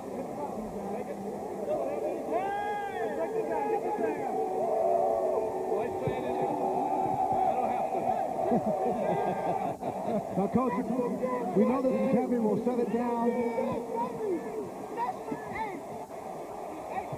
I think certainly you deserve the opportunity, Lloyd, to express what this victory means to you. Well, Lynn, 50 years ago, the University of Michigan won the national championship in this stadium, and this is a dream. It's been a wonderful season. I want to thank our players, our coaches, the great Michigan fans. We're just happy to beat a great Washington State team. It went right down to the wire just like we thought it would. But we got something to celebrate now. You've got a lot to celebrate. We're going to